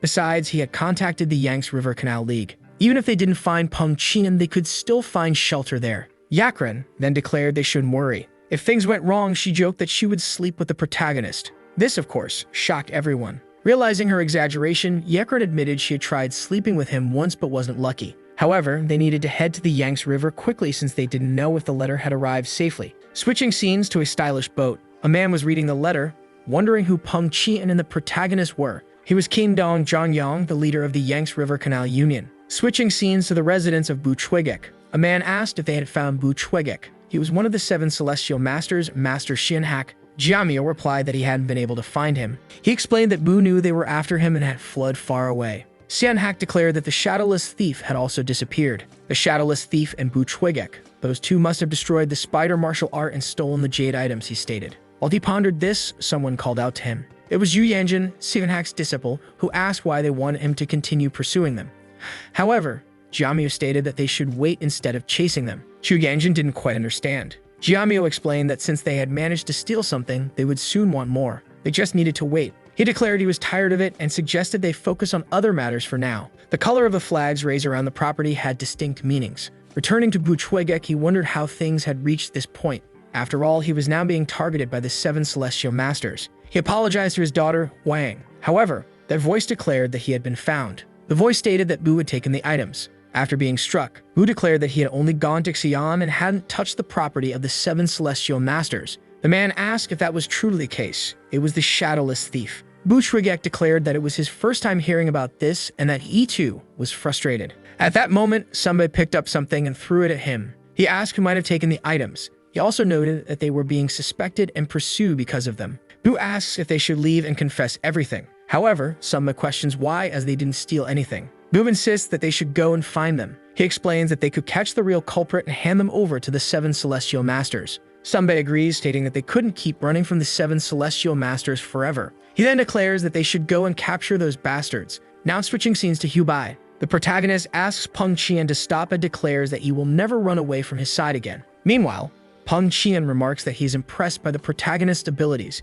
He adds that he never thought he would have to imprint a burning shadow on him. It is then explained that the burning shadow, upon contact with the body, merges blood with qi. Once imprinted, the individual can be tracked from 1,000 miles away. Peng Qian assures that it would only take a second. After some time, everything is done, and the protagonist appears with a mark on his body. Peng Qian states that they will board the boat, so the protagonist should rest. The protagonist asks if this wasn't just a lake, pointing out that if they board a boat on a lake, their destination would remain within the same lake. Peng Qian agrees but clarifies that East Lake is connected to the Yangtze River. Moreover, the Yangtze's main channel leads to Dongting Lake in Hunan. Dongting Lake is where the protagonist will receive his second inheritance. Meanwhile, the protagonist realizes that to escape from Peng Qian, he will need to collect all the inheritances. He then declares to Peng Qian that he feels their path is not one of self-improvement but one of world domination. Peng Qian remarks that world domination is a good thing. He explains that it allows one to relax. However, the protagonist criticizes him for speaking about world domination in such a tone. The protagonist asserts that there should be no sacrifices in acquiring the inheritance. If they kill more people, the Black Dragon clan will become entangled with many powerful individuals. This would delay the inheritance process, and the protagonist asks if Peng Qian understands what he means. Peng Qian replies that he is also eager for the protagonist to collect all of his inheritances. Furthermore, from the second inheritance onward, they will be taken care of. The protagonist states that this is why he cannot remain in the Yangtze River Canal Alliance. Moreover, they must not repeat the same mistake they made in the forest. Peng Qian explains that the inheritance lies at the bottom of Dongting Lake, so learning to dive is essential. He mentions that the head of the Yangtze River Canal Alliance, King Dong Zhangyang, might be able to help him. However, the protagonist finds it odd that only one person would excel at diving, since all sailors should know how to do it. The protagonist then declares that Peng Qian never does anything as he says. In response, Peng Qian assures him that everything will be done according to his will. Now they must find a boat. The protagonist orders him to do so quietly and without any mistakes. As the door closes, the protagonist asks if he understood. Switching scenes, the protagonist notices that this is the Eastern driving ship. Peng Qian explains that he chose this ship because it represents him in the heavens and on Earth. The protagonist remarks that it must have been a fortune to acquire. But Peng Qian explains that he was able to purchase the ship for a cheap price. The protagonist finds this impressive and declares that Peng Qian is finally becoming human. He states that it feels good to feel human again. Additionally, it is part of sailor culture to say hi even to strangers. The protagonist hopes that peace continues. However, people board the ship and question why they stole the ship from Bakrayangbu. The protagonist is confused as they had just claimed it was stolen. The protagonist remarks that he thought Peng Qing'an said he rented the ship. Our video ends here. If you enjoyed it, please like and subscribe to the channel. Until next time, bye bye.